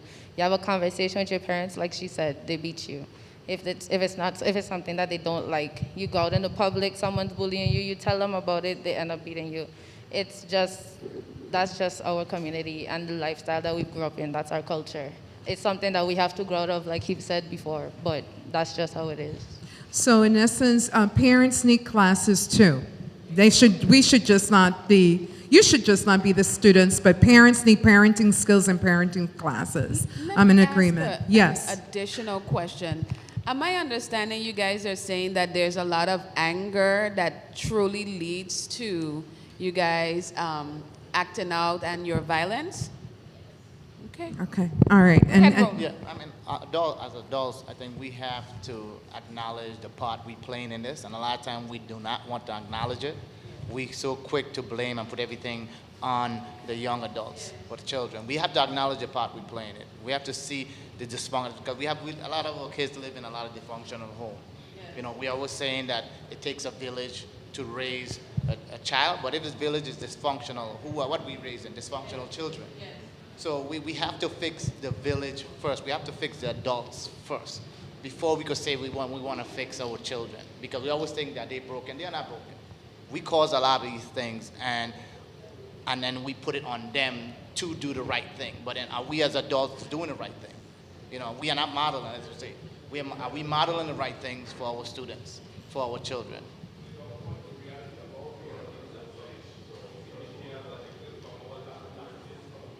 Yes. Yes. Agreed. Okay. Yes. Thank you. Thank you so much. Wait, I would like to I'd say like to. something. One more. Yes, we have one more. So I Yes. would like to say something before we move on, where they mentioned, the young lady mentioned beating. Where it's like, to me, I feel like there's a difference between beating, like it's classified as torture or torment to somebody, but it's not really all of that, because you need to discipline a child. Discipline is an important aspect in life that a child needs to have, because if you go in a world where you're not supposed to do that, and you be like, my parents didn't tell me anything about it, and they did not beat me. I don't know what's right or what's wrong. Let me just do it and see what it is. Then you definitely going to ruin your future if you have that type of mentality. If your parents from growing up where they tell you do not touch the part where it's hot, and you're like, okay, then you went ahead and touch it, and they tap you. You're not gonna touch it again. But suppose to say if a child, mother that just leave the child touch the pot, that's none of my worries. And the child continue doing it. Eventually the child is going to get hurt. So I feel like beating should be classified into two different categories, and not everybody looking at it as just like torment or torture. Wow. Wow. Corporal punishment. Caribbean parents, we tend to, and I include myself in that, because you learn from your parents, and your parents learn from their parents, right? And in our culture, it is very common to beat as a form of discipline. But what we fail to understand is what you're saying, that if we model this kind of behavior, ultimately you're going to go on ahead and beat somebody else. And you're going to take all that anger out on someone else. What a rich discussion. I would like to bring up another question that was posed online. Thank you so much for those great responses. And thank you, our viewing audience, for being actively engaged in this. And here's the question that was posed online. As a teenager, do you think the term grow up fast is a term that should be used incorrectly? What does this term mean to you? Grow up fast.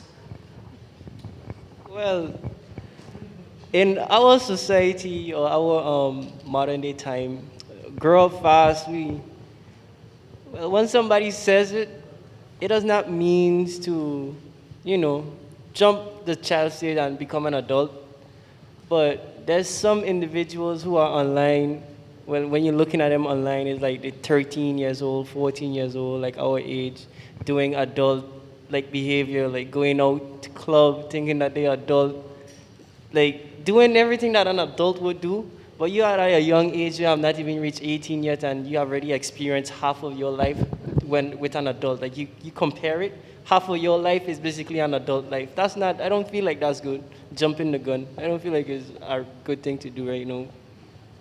Thank you. Thank you so much. A lot of times we ask people to grow up fast, but then when your actions are indicative of growing up fast, we as parents can't handle that. And that's a fact. Okay? I would like to, at this point, bring a young lady up who has an awesome testimony to share with this team and the group of panelists and our viewing and listening audience. We've been discussing the topic of teen dating. We've been discussing bullying and all the things that go along with teen violence. But it is imperative for us to listen to someone who has some very powerful words to share with you today and kind of connect all the things that we've been talking about. So at this moment, I would like to welcome Ms. Desiree Ritter-Lambertus, who has this young lady. What is the young lady's name? Miss Warner. Miss Warner, please come up and share. And while Miss Warner comes up, I also want you to think about the following question. Okay, this one came up online, and I know that after her testimony, we got some giveaways. So I'm going to use that. I'm going to bank that and use it as a giveaway question in a minute. But I want Ms. Warner to kind of share some insightful information that is relevant to the topics that we're discussing here today. Ms. Warner, are you ready? All right, here we go. Good morning, ladies and gentlemen, young ladies, young men. My name is Shatrice. I am a bit shy, as you can tell, and nervous. However, I'm also self-confident and very eccentric. So we're gonna see how this goes. All right, first things first, I'd like y'all to do an exercise with me. My voice is gonna shake a little bit because I said I'm nervous, but I'm gonna get through it. I'm used to teaching preschoolers, not bigger kids. All right. Can we say what this says, but not using your mouth? Can you say this within your head? Teen dating violence awareness. Did we say it? Did we hear ourselves say it? But did your mouths move? No. Who is that? Your inner thought? Your inner thoughts, your conscious, your spirit, your soul. Why am I saying this? Because that's the thing that you should most pay attention to, yourself. The first question that was posed is what made me think of that. The first question that she disappeared. Miss Bird posed was, what's teen dating like? It was crickets. Nobody had an answer. First of all, what is teens like? What is it to be a teen? What is it to be you? Exactly. Engage with me. Engage with me, all right. The different types of violence or domestic violence, what are they? Can we name them? Please, anyone? Domestic is Go ahead. Domestic is one of them.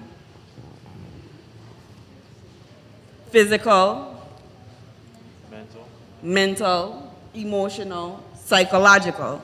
They're all equally damaging, equally traumatizing. Why? I've been through it myself.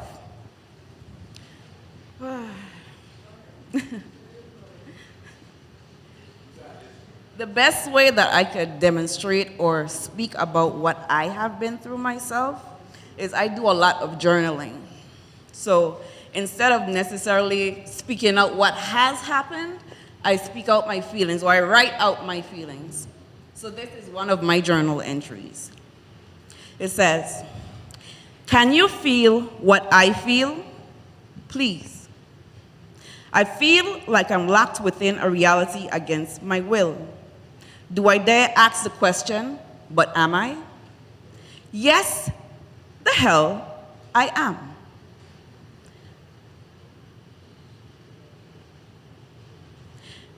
Because as much as I will to leave this draining and distorted reality I find myself in, there's so much more variables that affect it.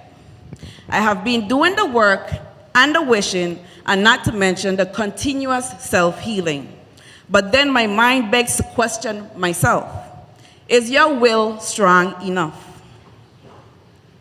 I honestly think it is, but then it's said in my head in the way I think I can, I think I can, I think I can attitude. Like a steady stream of water eventually carving its way through anything in its path, not by force, but by a steady and patient force. So is it that I greatly hope instead of will, seeing that my strength lies in the faith of things not seen and the will of, seeing that my strength lies in the fate of things not seen and the will of others cannot affect it. Is there something more to learn from this? Am I missing the lesson life has taught? I don't know. But there's always room for trial, growth, win or lose, so there's that.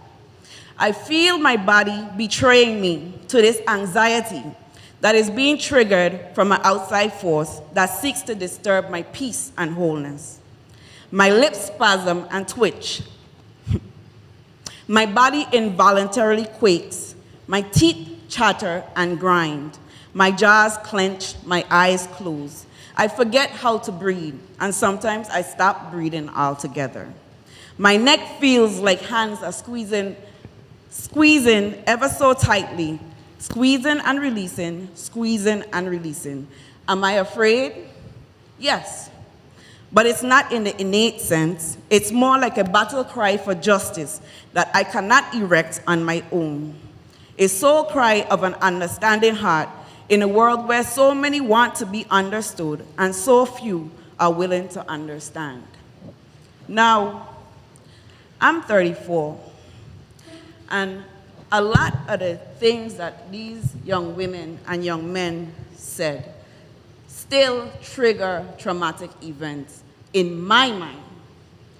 So, if they actually voicing what it is they need from us as parents, then I think we should more listen than talk at them and let them know, well, I don't necessarily like, but no, we need to understand. And in order to be understood, we have to understand. I think it would be more better if we had a panel of parents, our grandmothers and grandfathers, and have the students ask them what was their dealings with teen violence, rather than asking the teens who going through it at this point in time. Because when I was going through it at that point in time, I didn't understand what was going on. I had to use trial and error. I had to go to self, like she said. I didn't have a protective foundation, or I didn't know how to protect myself. Nobody showed me how to protect myself. So you grow up and you have to learn it through others, through your peers, so it's like a never-ending circle. So where does it stop? And I think in these young ladies going somewhere, their insight is more than smartness, it's literal wisdom. That means they've been dealing with it. They have seen it, and now they're in turn speaking their truth. Because when they're speaking, I feeling goosebumps. And what they're telling me is, it's not just from their fleshly self, it's from their spiritual self. It's from their souls. That means they're going through it, they went through it, and they know what it is. So it's best that we listen to what it is that they're saying, and listen to understand, not respond. Please, as parents, even as students, because when I was growing up, nobody could tell me nothing. I didn't want to hear my mom. I once said I didn't want to hear my mom. I was very quiet, very meek, very cordial, very all of that, what I am right now. However, I didn't want to learn from her mistakes. I thought that as a kid. I thought it was a smart thing as a kid. It's not a smart thing. It's better to learn from other people's mistakes, but it's even better to learn from your own experiences. Understood? So, thank you for having me. Thank you so much for that awesome testimony. A matter of housekeeping, I am looking for my phone. So I was placed my bag on that area. If anyone has that, is that it? Yes, it is. Thank you so much. In housekeeping as well, yes, Captain Colbert. Their glasses, so if you see a pair of glasses, please bring it to me. Thank you. Thank you so much. I'm glad I found my phone. Thank you. All right, so we're going to go on ahead, and as we wrap up, we're going to ask, excuse me? We have a raffle, and the raffle question is as follows. Let's see how attentive you've been. Again, you have Captain Colburn's number. Be ready to text. And for those of us who are following us live, text the correct response to 340-244-6539. I repeat, 340-244-6539. Here is the question. What is TDV? What is TDV? Let's see who's going to be the first respondent.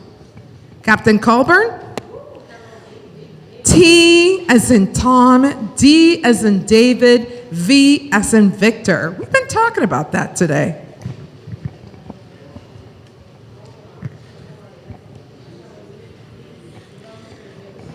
Their fingers are fast, Captain Colburn. Yes, ma'am?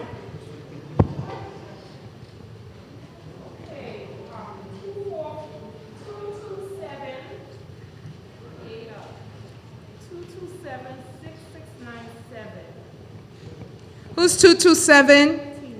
Yes, awesome. It is TDV. The correct response is teen dating violence. Come and pick up your gift. All right, let's keep moving.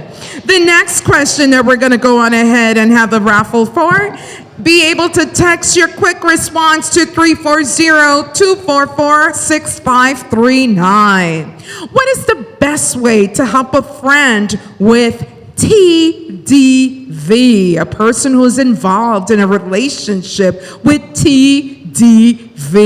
Type in your response to 340-244-6539. 340-244-6539. What is the best way that you can help a friend who's involved in a relationship with TDV?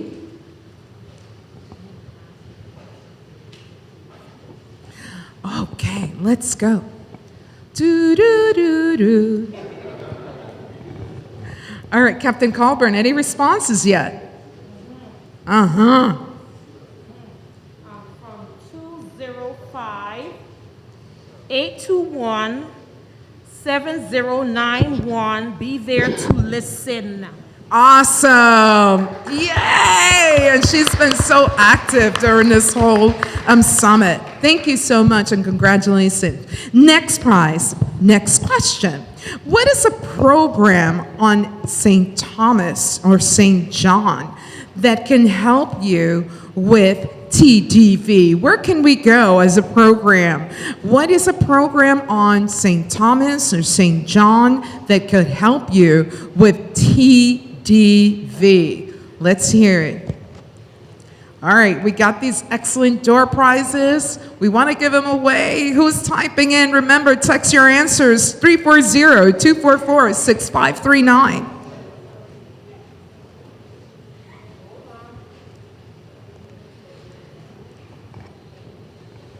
Captain Colburn, who is the respondent? FRC. Okay. Okay. Uh-huh. I'll give you a hint. Pamphlets are outside. Type in your answers to 340-244-6539. Another hint. She came up during the beginning of this presentation. Going once. Captain Colburn?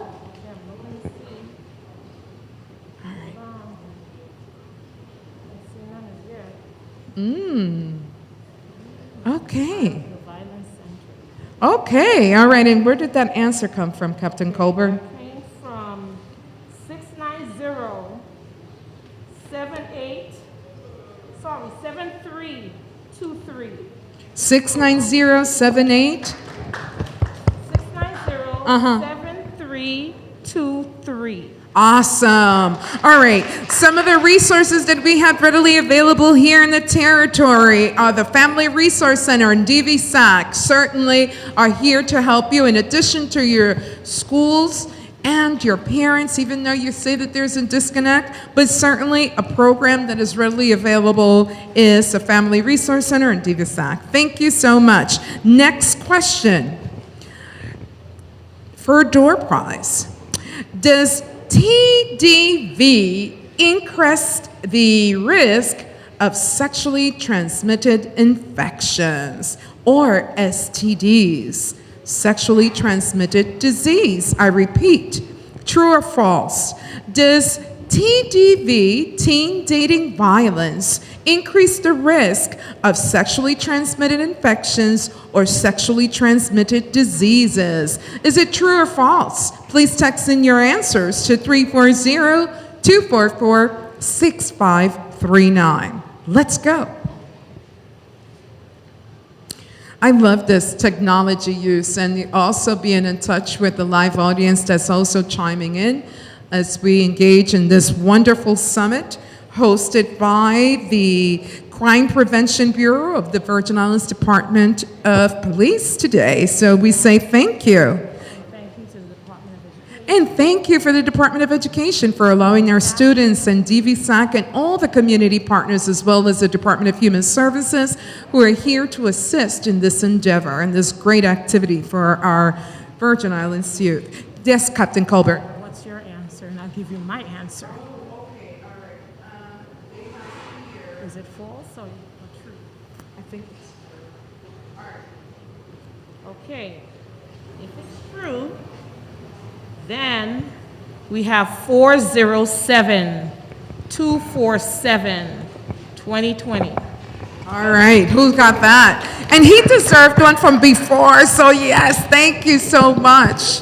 Yes, thank you, thank you, thank you, thank you. All right, so as we moved on to the last segment, because as you can smell, lunch is almost here, and we want to make sure that we share this wealth of information, as well make sure that we get you out on time back to your respective schools.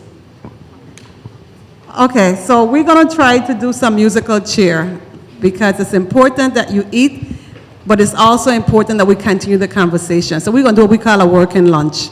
So I need to, first of all, ask the adults in the room who have been so involved and itching to ask a question and itching to be a part of this, that you will be free at this time once our students go to get their lunches, and for me to ask my panelists and almost the other adults who are counselors to sit at a table with students to check them, allow them to check in before they check out of here. So, our lunches are going to be brought to the table. I got your desires, which is fish, which is chicken and veggie lasagna. We're going to continue the discussion. I'm just going to come, I'm going to tap you. Any adult in the audience who wants to come and be a part of the discussion, please come into the circle. We're going to keep it rolling. Oh, Jeanette has some stuff she wants to give out before we take lunch.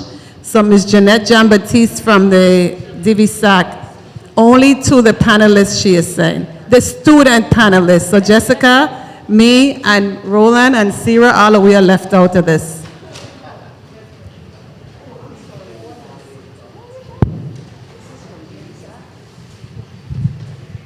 So once you get your cup or your gift from Ms. Jeanette, you could exit the circle, go over to the cart, and get your lunch and sit at a table. Adults, I need to see Ms. Jackie. I need to see the Christophers. I need to see Mr. Commissioner Karad. I need to see everybody who is part holders of this to come into the circle so we could continue the discussion. Thank you. You're doing such a wonderful job. I so love you. I love you too. All right, I also like to take this opportunity to acknowledge some of the individuals that have been instrumental in terms of being part of this event today. Ms. Desiree Ritter-Lambertus, who is the VIPD victim advocate. Ms. Jessica White has had in our circle, and she is part of the CW Education and Behavioral Center. Thank you, Jessica. We also like to acknowledge Roland Rivera from the East End Clinic, as well as Detective Cleopatra Brooks from VIPD, the Juvenile Bureau, as well as Emily George, Ivana Yudorican. Okay, okay, I'm going based on what I see here. Okay, all right, Ms. Jessica White, who's here, being such a great panelists. Again, we also like to acknowledge Callie Merrifield from Ivana Yudorican High School, Emily George from Ivana Yudorican High School, Virgil Reitenberg from Ivana Yudorican High School, Sade Richardson from Charlotte Amalie High School, and Jeb Dunoy from Charlotte Amalie High School. And if I missed any of you, we just say thank you for being part of this. And we're hoping now that we have our community partners and those of us who are working along with teenagers as well to continue the dialogue and come back into the circle once you receive lunch. Thank you so much.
Thomas Virgin Islands.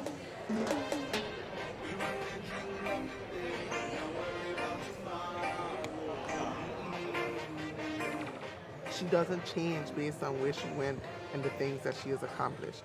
She is Aaliyah, and she's genuine to that.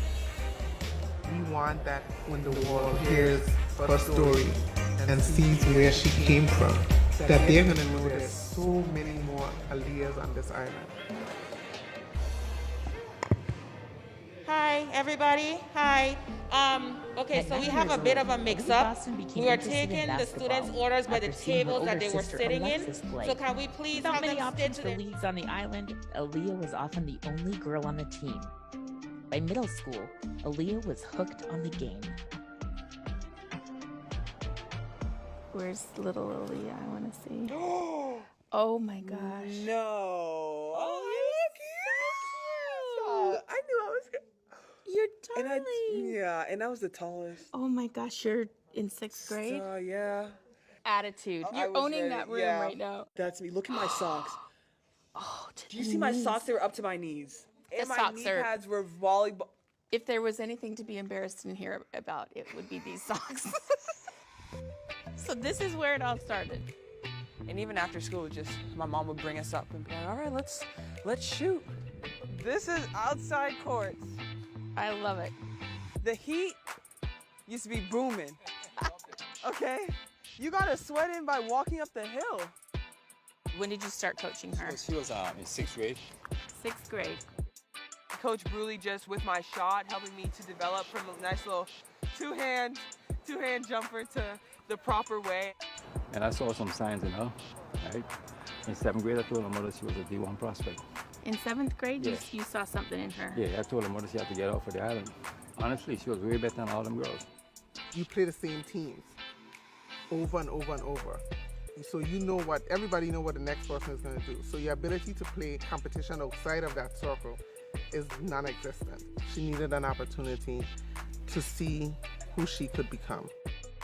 After several summer camps in the United States, Aaliyah and Alexis moved in permanently with their aunt in Massachusetts in the summer of 2014. Aaliyah had immediate success on the court, becoming a 3-time Gatorade Player of the Year in Massachusetts, and rose to the number 3 recruit in the country, which caught the eye of South Carolina head coach Don Staley. In 2018, Aaliyah was the headliner of the Gamecocks' #1 recruiting class. She is their go-to at 6'5" on the inside, and she has the capability of finishing left and right. She is so big, so strong, so mobile, so quick. The most dominant center in the country right now. I mean, it's just knowing what I wanted to accomplish and just knowing the sacrifices that my entire family has made.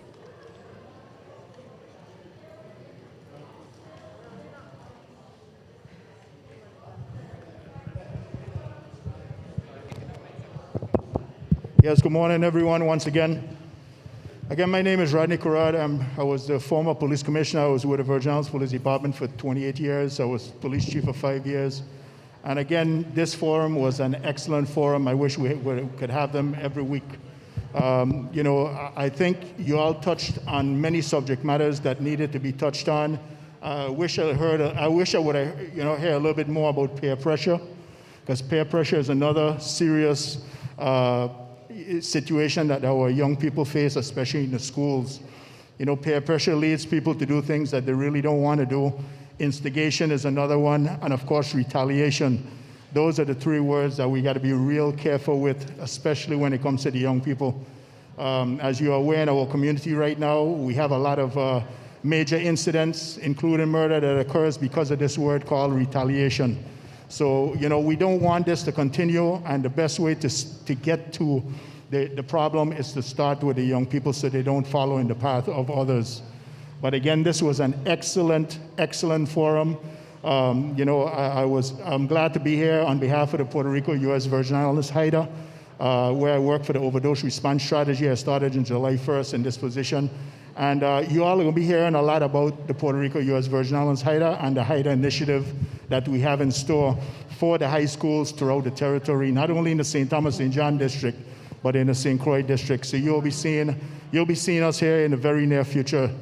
We start now with the high schools, and then we'll work our way down to the grammar schools. So again, thank you very much. This was an excellent forum.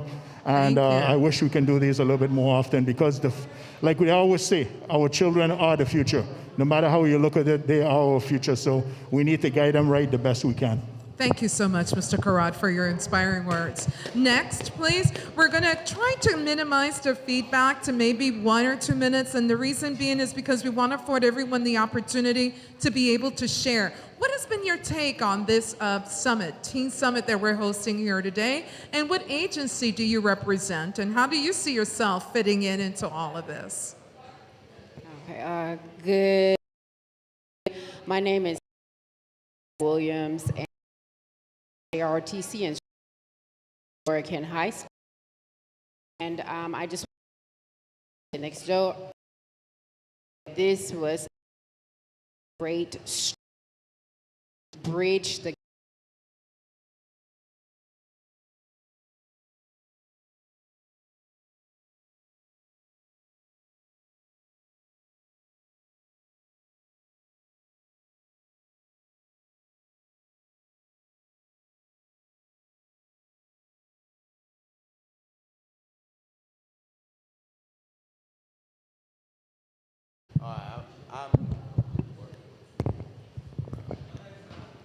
Good afternoon. I'm Randy Williams. I'm a monitor at Eudora Kane High School. And like the wife said earlier, that we've been here for 4 years, and I've personally seen a lot, heard a lot. And this meeting because bottom of the roof that young teen, and that is like a question that I had to educate, and I said, and that's what we got to get to. We got to get to the home, find out what inside the home that are educated children that have to, and we problem. I think the important way to begin building gap. Thank you. Thank you for sharing. Summit. You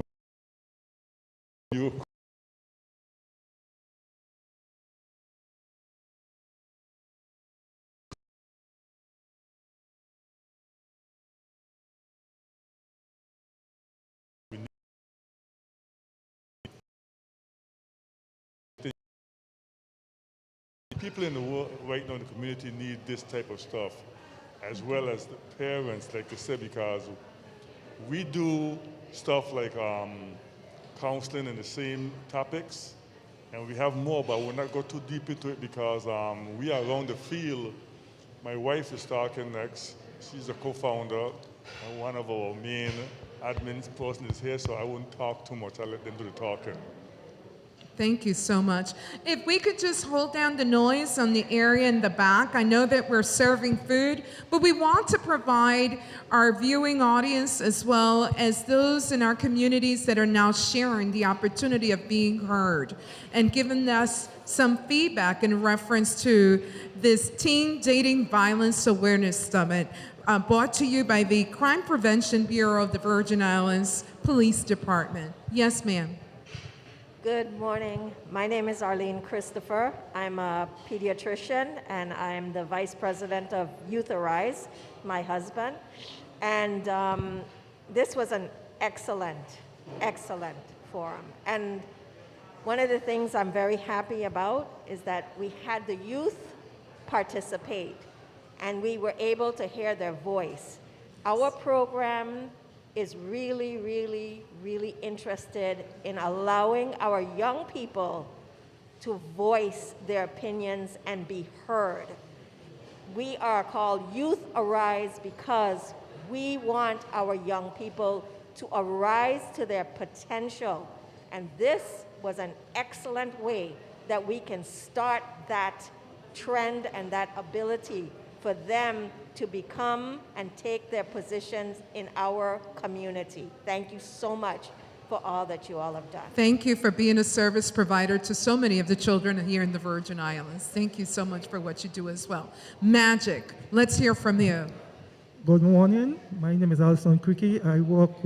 I started working in the Department of Human Services. I work with youth promotion. Then I went on to be with juvenile. And I'm presently retired. I'm also working with the Christophers at Youth Arise. And some of the programs we do is like we do a lot of mentorship. We have a program we call HARKS, which is in conjunction with the Department of Human Services with young people who are experiencing challenges that we help them to find solutions to their challenges. Also, we have vocational training, the openness of where it is the young people can come and be themselves, and that's what we try to do, is help them identify who they are, so they could be the best them. The whole goal behind of it is to take our children from being followers and to become the individual that they were created to be. And that's our goal. As for the conference, I think nothing happens by accident. Everything is by divine appointment and divine time. So this was the divine time, and the divine appointment was now. Thank you so much, Magic. Thank you. Awesome. Let's move on. Yes, ma'am. Good afternoon. Detective Cleopatra Brooks with the Juvenile Bureau. The summit today with the roundtable with the students, I'm so happy to see that most of these students are very knowledgeable. And also, I see a lot of disconnect with the teens and their parents, and it all begins at home. Because that's what we're seeing when they come to the police department in the Juvenile Bureau. The hurt, the pain, they're unable to speak to their parents. And also, most of the topics that you touched on, that we touched on today, we're seeing it each and every day with the porn videos, and the students are sharing the videos, and the students are engaging in sexual activities and allowing themselves to be videotaped. And then when you ask, well, who is this person that you're engaging in this sexual activity with? Oh, I don't know. I only know him as John. What's his real name? I just know him as John, you know? And it's sad to see that other students, others are standing around, and all they're doing is pulling out their phones, and everyone is videotaping, and no one is saying anything. I just like them to, you see something, like you say, you see something, say it. Because what you do now is going to follow you when you become an adult. You may want to be a senator, you maybe want to be governor, you maybe want to be a very important business person you may be blocked from all of that because of this one video. Thank you. Thank you so much, Detective Brooks. It is important, that we need to be mindful. Sometimes our teens engage in activities with adults. And, we talked about sexting and videotaping and things of that magnitude. And we also have to bring light that adults have to take responsibilities for their actions or lack thereof. So thank you very much. Next is Ms. Jackie Brown, who is the Regional Director for the Boys and Girls Club of the St. Thomas St. John District. Jackie, let's share what you do with your programs and what was your take on this summit? Thank you. Can everyone hear me? Is this better? I think so. Thank you. Good morning, all. Again, my name is Jackie Brown. Thank you for the introduction, Ms. Burke. Our teens today were phenomenal. Okay? We had here today some of the best, really expressing themselves and saying their feelings, the same where the pain is, deep in the core of many of our youth here on the islands. Our goal as adults and leaders in our community, we need to fill that gap. We've heard the plea, we've heard them talk, we've heard them express themselves. It's our jobs and obligations as leaders and adults to create bridges, venues, have more resources available for our youth. Some of them, just about all of them, express that there's just no one to talk to. Yes, they are so correct, but we have to let them know that you can trust us. We are there for you. And most importantly, the key word here is love.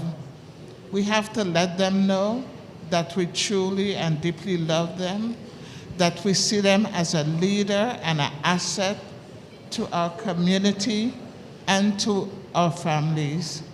So, together, let's build bridges that they can connect, and we can give them the guidance that they need to be productive students and young adults in our community. Thank you so much, Ms. Brown. We appreciate that. Well, hello, good morning. My name is Mr. Griffith. I'm a senior youth developer/teacher at the Boys and Girls Club under the tutorship of Jacqueline Brown, the regional director. I could only share the sentiments with everyone here. It was phenomenal. This particular young lady here, she displayed a sense of wisdom. The one who occupied your seat. I only could have complimented it. As me, I'm a porter, and my son is in the Hurricane as a student from day one. And some of his students are there, co-students. So I'm like, the fruits of my branches are being shed in this whole quagmire that is our society right now. So we are the fruits, we are the branches that bring the blossoms, and they are the blossoms. So what fruit brings out of them is our nurturing. You could put it in a wisdomatic form, but is it so? And we all have issues with our own children, this, that, or anyhow. But we still have to till the soil and bring them good fruit, because we are in this is our home. But are adapted, grounded, planted, rooted, seeded, we are here. In the corona ain't going no place. We here. Thank God for the seawater, the surrounding thing, but I'm using those analogies that we carry on to correlate. But we are in the equation of this situation. We are in the equation. And I can't say not much more than you all expressed. Can we hear the same echoing of the sentiments that transpired here? This is history. Because it's something, you know what's most gratifying for me? The children, them are being wise. And they're echoing what we didn't hear this from our mama them. Right. We didn't hear, and the lady expressed it. This lady behind me to my 3 o'clock. She expressed it. She didn't have nobody to want to hear from. They couldn't correlate because they was in a different era that didn't feel it. So these things are the points that we got to be touched on because they need to be heard, because this generation here we need to save them. I have mine involved, so all the way in this, I get emotional because I'm passionate. Right. I come from the roots and I know what it is to be good, bad, and indifference. So is the Boys and Girls Club a place that children could go to and find help, and or it opens up its doors to make sure that children are received after school for those types of programs that support learning? As you already know, it's be open to the whole public. The community in of itself knows the Boys and Girls Club is an evolving door. We open, swing in, and swing out for them to come in, learn, and exit with a greater sense of purpose about themselves. Right, and it's located right across Kmart in town. In Aldous Harris Court Community Center, in the heart of the situation that seems to be more troubling. But we don't see it as a trouble, we see it as a offering by the Most High God to offer assistance to our children. Thank you very much. Thank you so much for participating in this summit. Next. Good morning, everyone. My name is Leida Perez, and I am the Director of Counseling Services at the Family Resource Center. As I was previously mentioned, we are one of the agencies within the community that provide counseling services for families, including teenage counseling. That will include teen dating violence issues. I think this was an eye-opener, and I am so glad that something like this is happening for the police department, DVSAT, and everyone, all of the stakeholders who place this together. I think the main thing that I heard today was the transgenerational trauma that we see in these teenagers. We're expecting these kids to go through life doing all of what they're supposed to do in school, respecting their elders, and when we don't realize is that we're perpetrating behaviors that will come in from the home. I think it's expected sometimes for the schools to do so much with the teenagers, but as I mentioned here before, one of the questions that were asked, it starts at home. And we cannot expect these kids to know this or to heal themselves if they're in an environment. I think it was echoing to hear the young lady who was sitting here. That was the main thing, that there's no support. And we expect these kids to be mature, yet in maturity, like the young lady who was sitting there said, comes vulnerability. Maturity has to do with being able to reach out for help. And if we basically put things under the ground, oh no, you're supposed to do this, things don't cry. Oh, one of the things that I hear a lot, I went through that and I survived. I made it. Parents like to say that a lot. We have to realize this is a different generation of kids. It's not like, I guess when we were growing up, it's like it was okay to hear some of those things and you just, okay, we're gonna grow up and get out of that. Kids are more sensitive this time. They require that support. And one of the things that I would love to see, as they were saying before, is having the parents be a part of this. Hearing the voices of the kids was excellent. This was really great to just have an echo as to what is happening within our community, what is happening with our youth. But there's a lot of stuff within our community that is being allowed to do. One of the topics that I think we, need to touch base on is adults also dating these kids and putting these teenagers at risk. And a lot of the teen dating violence that we see come from that. Adults who are being allowed by the parents. Adults, sometimes we think, oh, they're only 20, 18, it's okay. A lot of the violence that we see within our kids come from situations like this. And being open to not being judgmental. We love to call our kids, you being fast. What were you doing? That's the first thing that a lot of the adults will ask. What were you doing to create this? How were you dressed? Oh, this is something, we have a melting pot in our community, and it's easy for them to tell them, oh, this is what your people like to do. We have to be careful of the stuff we tell our kids because it opens a Pandora box to what we're saying to them, the touch that they're hearing. This is basically what they're saying. Okay, this is normal. This is normal in our community. I'm going for help. No one is saying anything. And what they said before, the confidentiality in our community. Kids will want to come to us to talk to us about situations, and the next thing you know, so-and-so know their business, and that's the one thing that is killing the kids in terms of coming forward to seek help. We have to be careful. We are in a small community to start with, and when you have a teenager, they're testing you. A lot of the kids, when they come to you for help, they're actually opening to see, can I really trust this person? And a lot of them will throw things at you just to see how far you can take it. And I know you only said 1 minute, so I'm moving forward, so I'm just kind of passionate about this, but I'm just glad that this is happening, and I hope that it continues to happen on a yearly basis. Thank you so very much. Thank you. Thank you. Good afternoon, everyone. Good afternoon. Can you hear me? My name is Elrie Jean-Baptiste, and I'm a bilingual counselor at Family Resource Center. Ms. Perez basically said it all. I don't even think I need to say anything, but I just want to commend everyone who has participated in this youth symposium. It is just exceptional. I would like to applaud every young person who's participated, who's present. You guys are doing a phenomenal job. One of the things that I want to echo based on what they shared, we really need to listen more. This goes to show that we have a lot of work ahead of us. We're not listening. We're so quick to speak and to give guidance based on what we grew up doing or what we heard or what might work, instead of listening to our youngsters.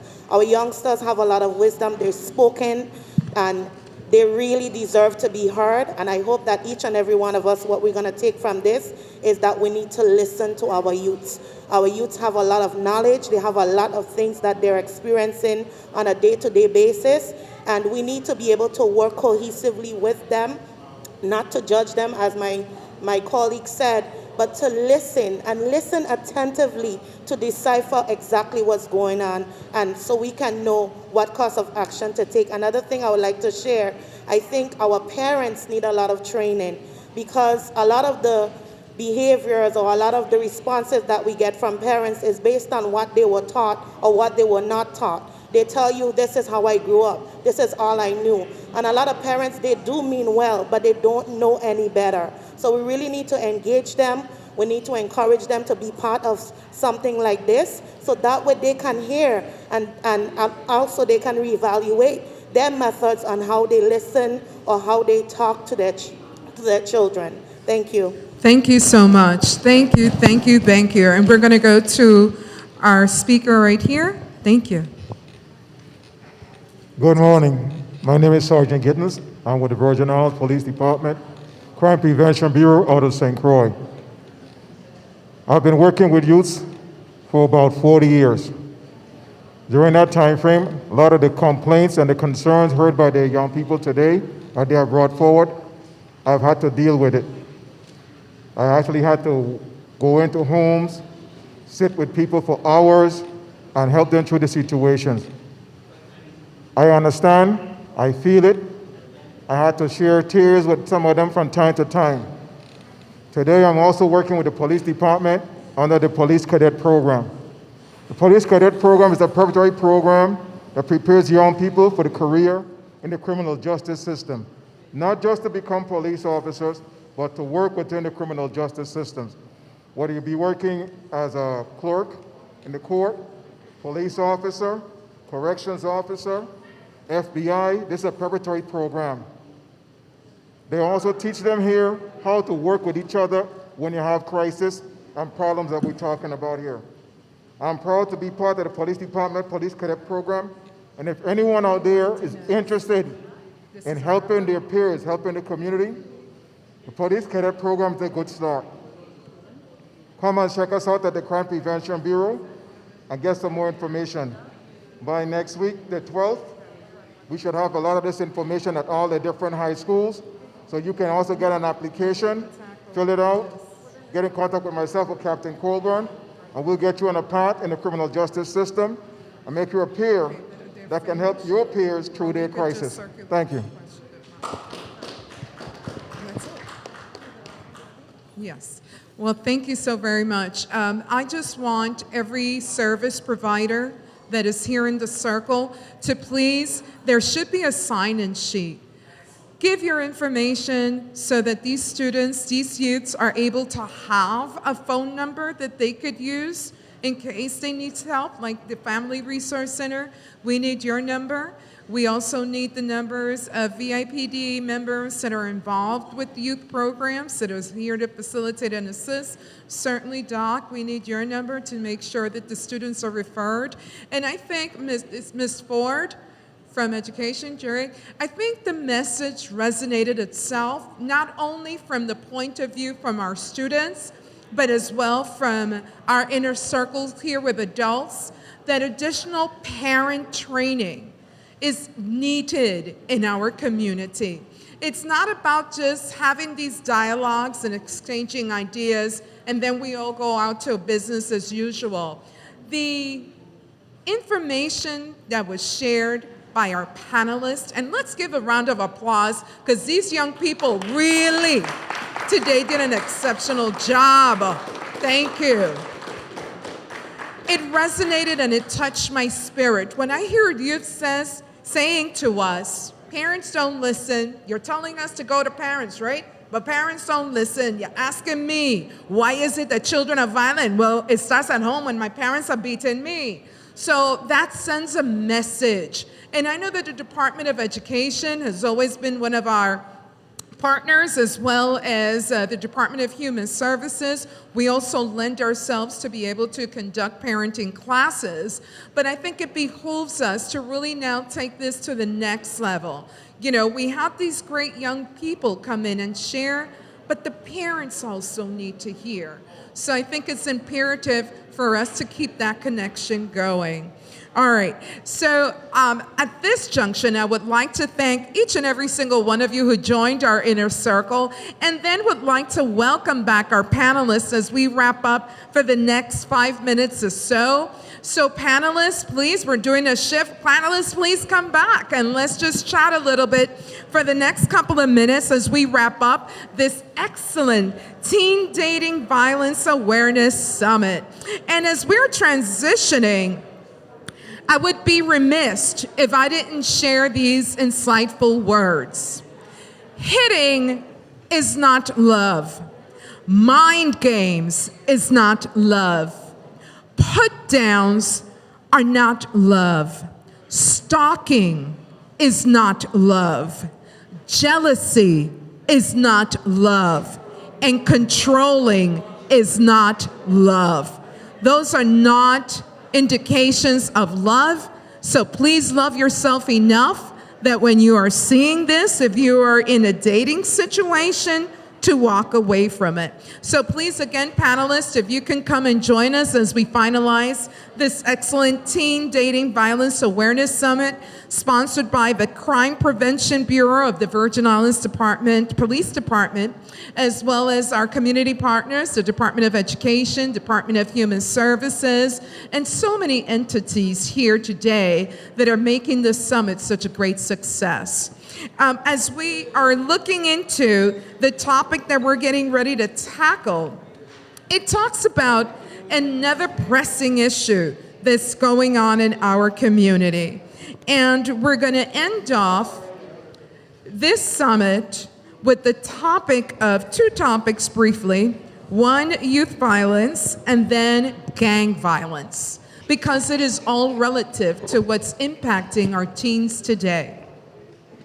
All right, thank you, panelists, for coming back. I hope that you enjoyed the meal, that it was nourishing to the mind, the body, and the spirit. Okay. All right, because of the interest of time, if you're going to pay attention, let me hear you clap once. If you're really going to participate, let me hear you clap twice. All right, we're in. So, youth violence is a significant public health problem that affects thousands of young people. Do you realize that we spent approximately $21 billion annually in addressing youth violence? What can we do as a community to shift the focus from spending billions to investing billions into our youth, developing better opportunities for our teens?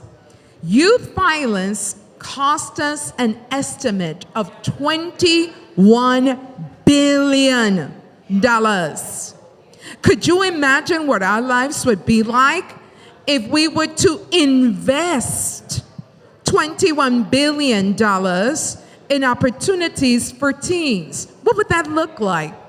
Let's share. And welcome back. Yes, ma'am. If that much money was put into opportunities or activities for teens, they would have they'll be more productive, so they wouldn't really be like out and being violent to others, because they'll put like that energy into something productive or something positive. Thank you. Anyone else like to chime in? I feel like the community waits until like the end to turn around and say like, let's do something. So that's where they end up spending a lot of money into having forums, bringing in guest speakers from away, trying to empower the youth. But that money can be used to build not career centers, community centers. You can have better job opportunities for the youth, because the more idle we are, the more we tend to get into problems, basically. Thank you. Anyone else? Yes, I would also like to add, I want to say that the Virgin Islands is like an incubator of talent, where you do not have to, not all the time, but you do not have to always bring in somebody to come and talk to us. We have the talent within us. We don't need somebody that's offline or on the mainland to come here and knowledge us about teen violence, when we have the talent and the persons here in the VA too. Cultivate our own. I love that. It's true. It's true. We see that all the time. Great responses. Now listen in. Homicide is a leading cause of death for Hispanic and Black or African American youths. Gun violence is prevalent in our community. If the Virgin Islands doesn't have a gun manufacturer, how are teens getting access to guns? If we do not have a gun manufacturer, how are teens in the Virgin Islands getting access to guns? Well, to be honest, I don't think we know that question. When we see it online, I still shock myself, like, oh wow. I don't know who they talk to or how they get inside. I don't feel like anybody in here have a sense of how they got the illegal guns in. Thank you. Yes.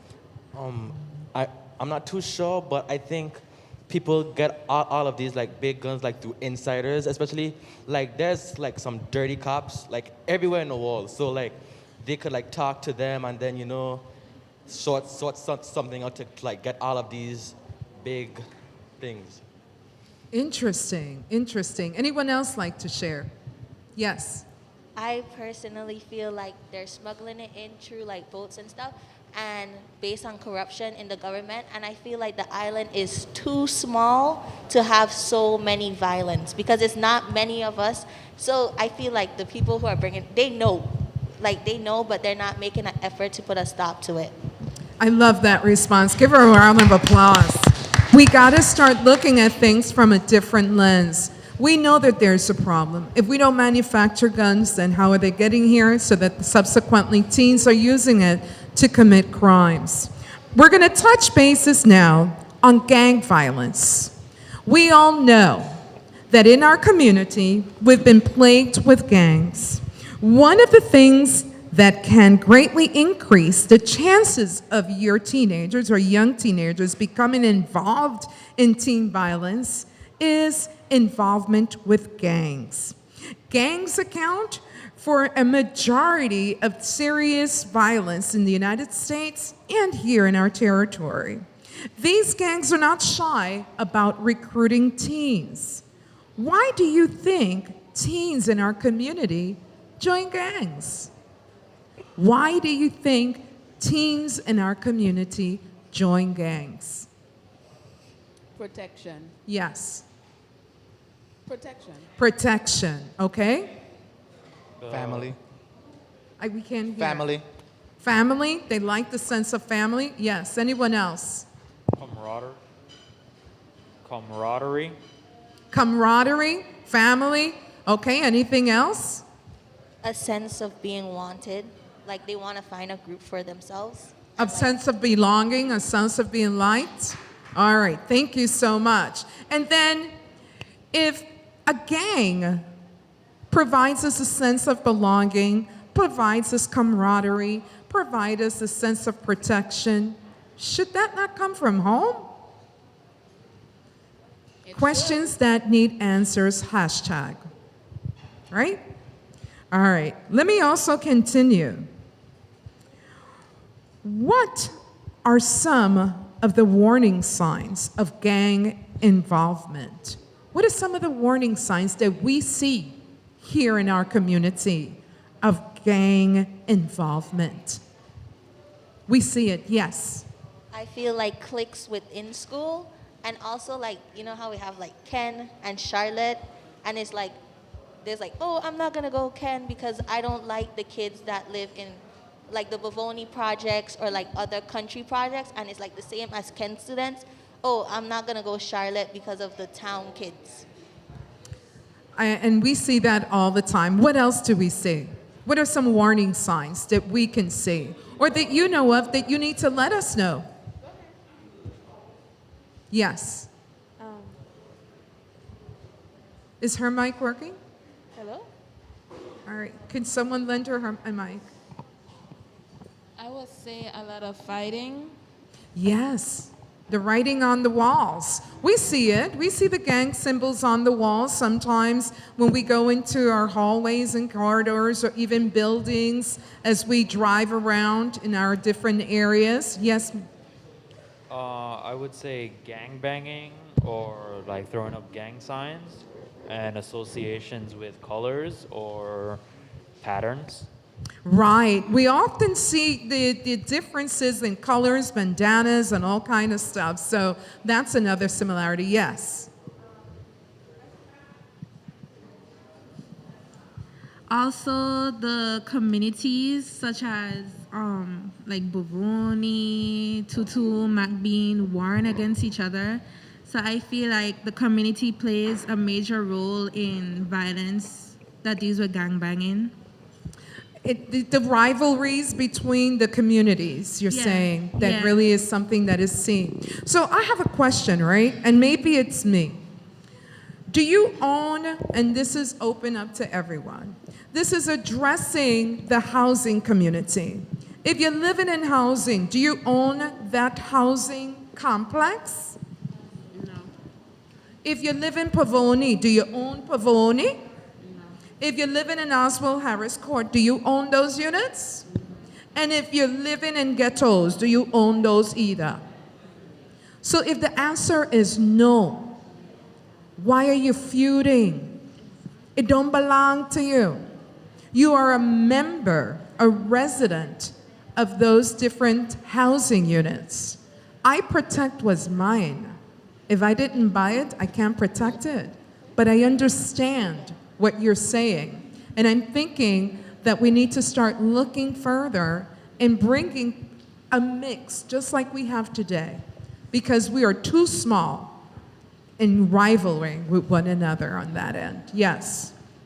So it's not just the teenagers that are having rivalry with each other, rivalries. It's, they get it from their parents. Their parents have these nicknames or whatever they have in their own gangs when they were younger, and they feed off into their children. So now their children think they own everything because their parents say that. So once again, it's the influence of the parents on the children. Absolutely. I agree. Give her a round of applause. Thank you. Thank you, thank you, thank you. All right.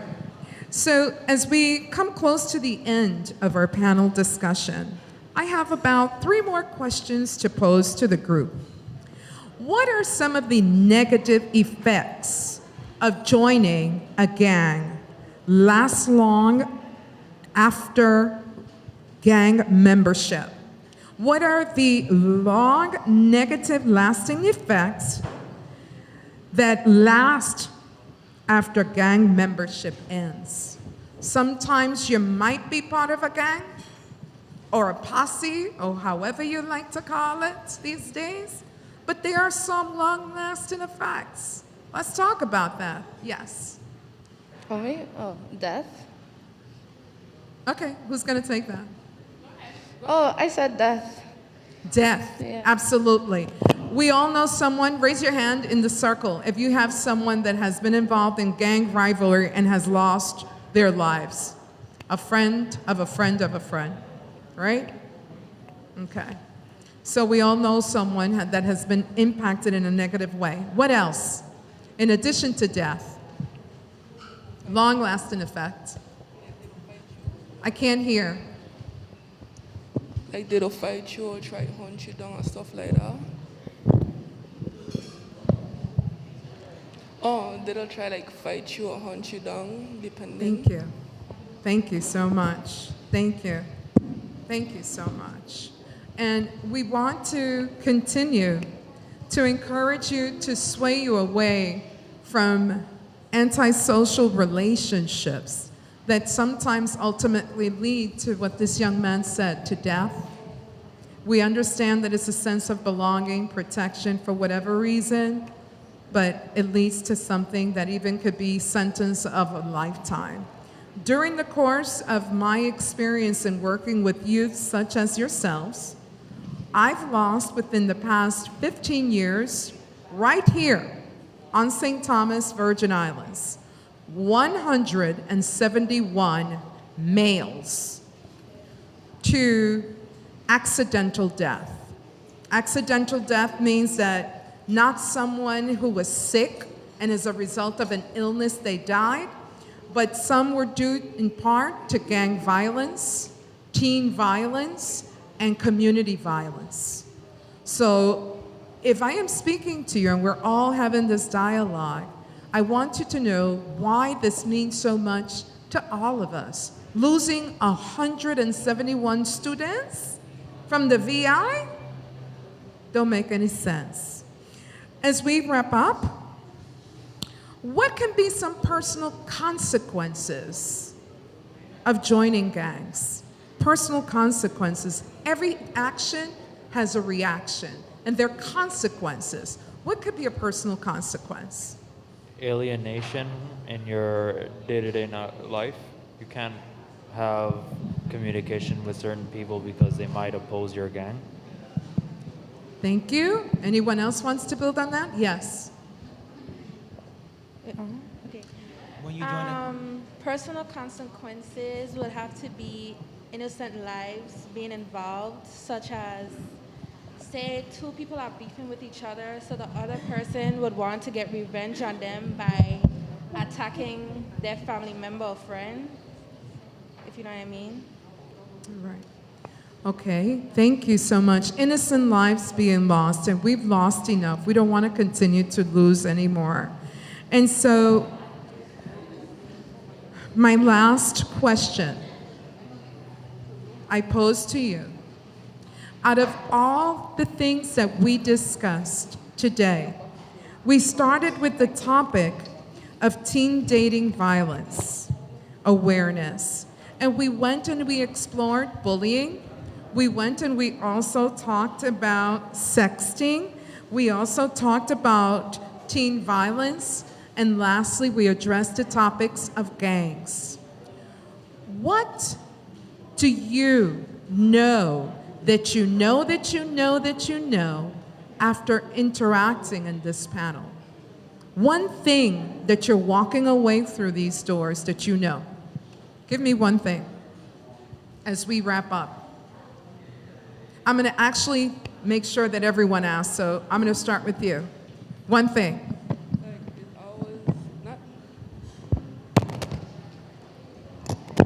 Like it always have somebody there to help you, even though it's not as family member. You could go to like a pastor or somebody. I feel like a pastor is the best thing that could help you. Like if you're having a problem or an abusive relationship. Thank you so much. I love that. Yes. One thing that I took away is in order to get respect, you have to give respect. Like, you know, in that kind of sense. And to always stand up for yourself instead of just being silent. Thank you so much. Next.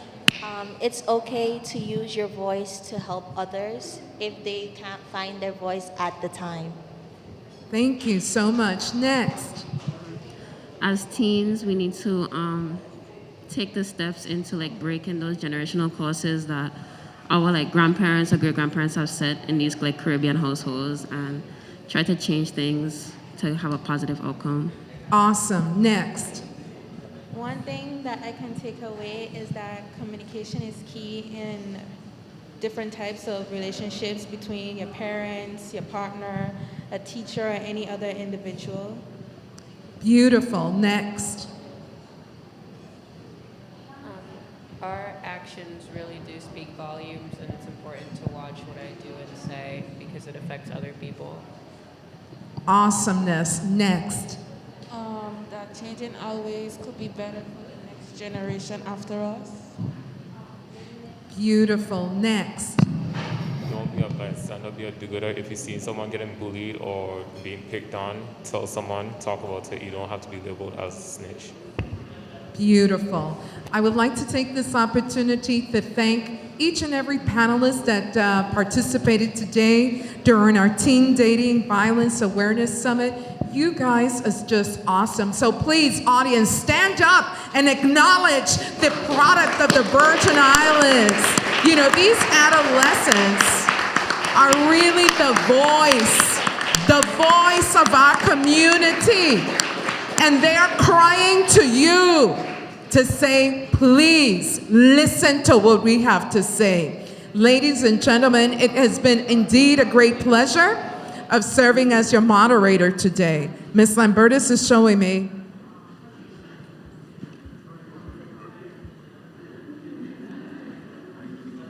All right, panelists, to make sure you give out your numbers verbally so that they can have your numbers, teams can have your numbers as a resort.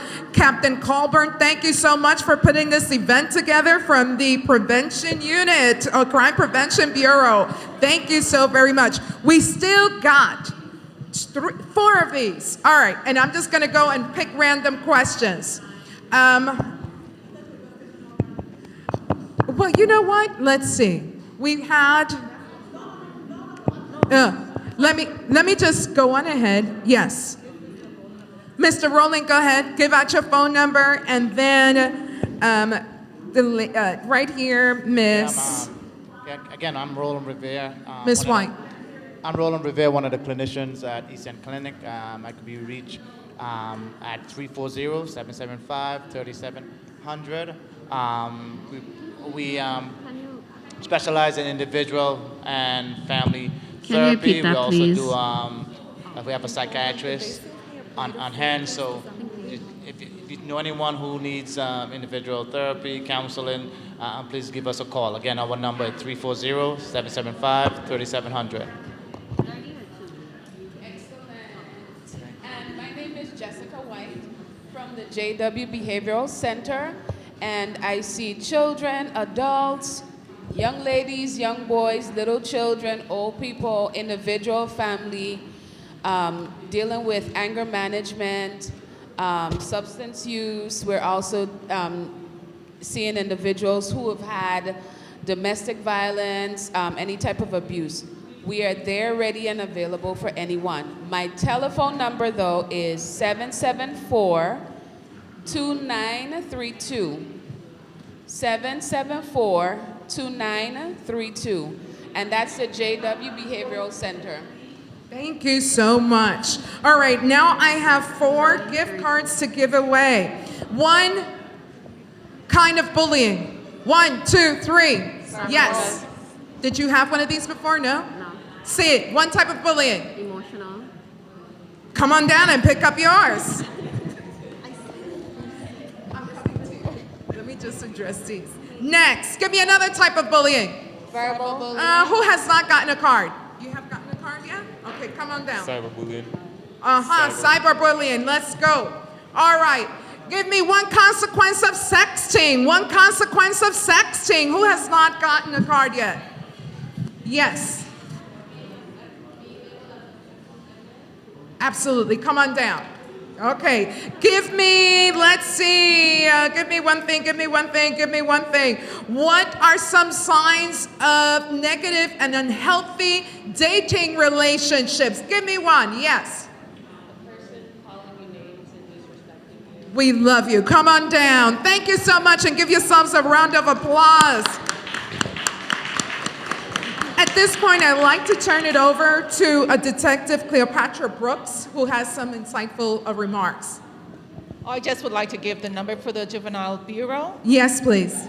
That'll be 340-715-5540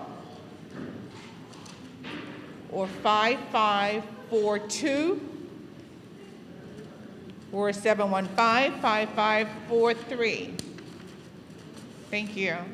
All right, and we are now concluding our Teen Dating Violence Awareness Summit, hosted to you by the Crime Prevention Bureau of the Virgin Islands Police Department in collaboration and support of the Department of Education of the Virgin Islands, as well as the Department of Human Services of the Virgin Islands, and so many of our community partners. It has been indeed a pleasure serving as your moderator. My name is Sarah Burke, and I just say thank you, thank you, thank you, thank you, and thank you for making sure that we got here today and do this. So let's all make sure we support one another. Thank you.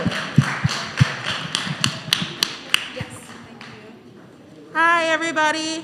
Thank you guys for coming so much.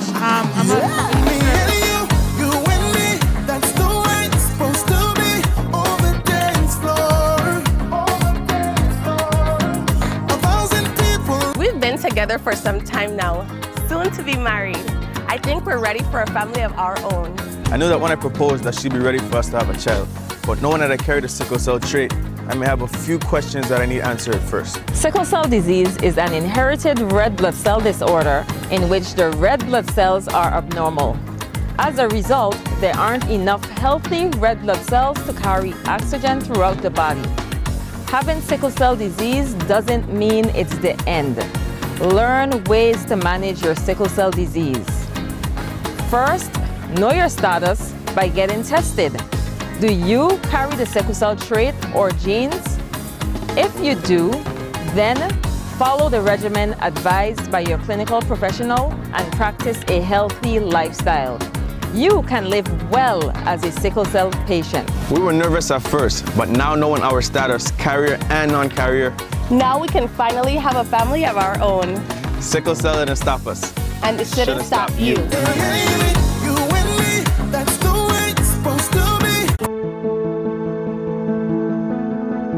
Hi, I'm Dr. Habdi, medical oncologist and hematologist. As a hematologist, I treat diseases of the blood which include sickle cell disease. Sickle cell disease is an inherited genetic blood disorder. So a person is born with this disease. It is not contagious, so you cannot catch it from another person who has it. In sickle cell disease, the red blood cells, they have an abnormal sickle shape, which causes poor blood flow to the cells, the tissues, and the organs. This can lead to several complications affecting various organs of the body and can also cause chronic debilitating pain. Since sickle cell is passed on from parents to children, it is important to get tested to know your status. Know if you carry the sickle cell trait or if you have sickle cell disease, so that if you're planning on having a baby, you will know the chances of your child having the trait or having the disease.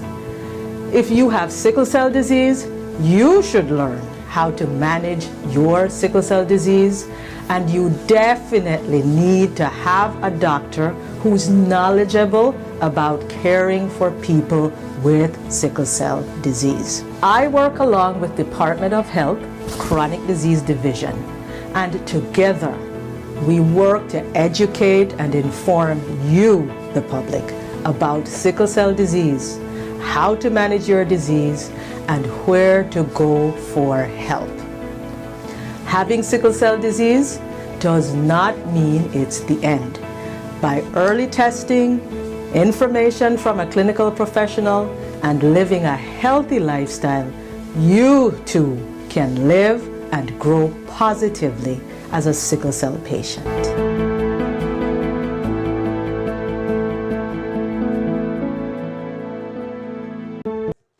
I'm Aaliyah Boston, and welcome to my home of St. Thomas, Virgin Islands.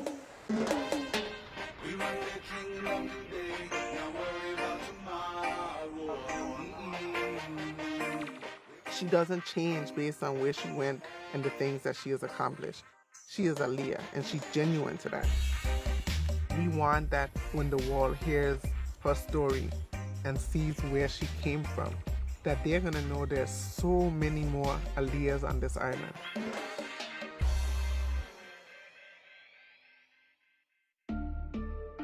At 9 years old, Aaliyah Boston became interested in basketball after seeing her older sister Alexis play. Without many options for leagues on the island, Aaliyah was often the only girl on the team. By middle school, Aaliyah was hooked on the game. Where's little Aaliyah? I want to see. Oh my gosh. No. Oh, you look cute. I knew I was good. You're darling. And I was the tallest. Oh my gosh, you're in 6th grade? Yeah. Attitude. I You're was owning ready. that room Yeah. right now. That's me. Look at my socks. Oh, Do you see my socks? They were up to my knees. The And my socks knee are- pads were volleyball. If there was anything to be embarrassed in here about, it would be these socks. So this is where it all started.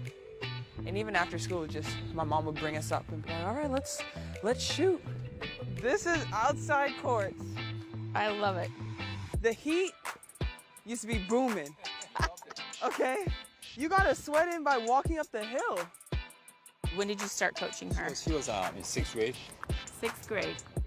Coach Bruley just with my shot, helping me to develop from a nice little two-hand jumper to the proper way. And I saw some signs in her, right? In 7th grade, I told her mother she was a D1 prospect. In 7th grade, Yeah. you saw something in her. Yeah, I told her mother she had to get off of the island. Honestly, she was way better than all them girls. You play the same teams over and over and over. So you know what, everybody know what the next person is going to do. So your ability to play competition outside of that circle is non-existent. She needed an opportunity to see who she could become. After several summer camps in the United States, Aaliyah and Alexis moved in permanently with their aunt in Massachusetts in the summer of 2014. Aaliyah had immediate success on the court, becoming a 3-time Gatorade Player of the Year in Massachusetts, and rose to the number 3 recruit in the country, which caught the eye of South Carolina head coach Don Staley. In 2018, Aaliyah was the headliner of the Gamecocks' #1 recruiting class. She is their go-to at 6'5" on the inside, and she has the capability of finishing left and right. She is so big, so strong, so mobile, so quick. The most dominant center in the country right now. I mean, it's just knowing what I wanted to accomplish and just knowing the sacrifices that my entire family has made. It's like you have to keep going. This wasn't all just for fun. I mean, basketball is fun, but all the sacrifices, I mean, it's for a greater purpose. Thank you all for coming. Celebrate Alexis's graduation and Aaliyah's successful year. We have a whole lot to give God thanks for. So the whole family comes together when she's here to make a nice dinner for her. Oh, that's awesome. Salmon, guys. Salmon's on the menu. Salmon. And we have curry chicken. That's my favorite, personal favorite. And red peas and rice, which is an island favorite. Aaliyah returns home to the island at least once a year, not only to see family and friends, but to feed her soul and reconnect to where her journey began. This is Lindbergh Bay, and this is just my all-time favorite beach. Landing, taking off, it's the beach that you see. You're either just leaving home, which is a sad moment, but also an exciting moment because I'm going back to school or traveling somewhere new. Then it's either I'm coming home, and it's like, you get to see your family, this is exciting. It means hello and goodbye, but it's in your heart. Yes. Oh, I like it. Everyone in the Virgin Islands is just so supportive of the young athletes. Like, they want to see you do really well.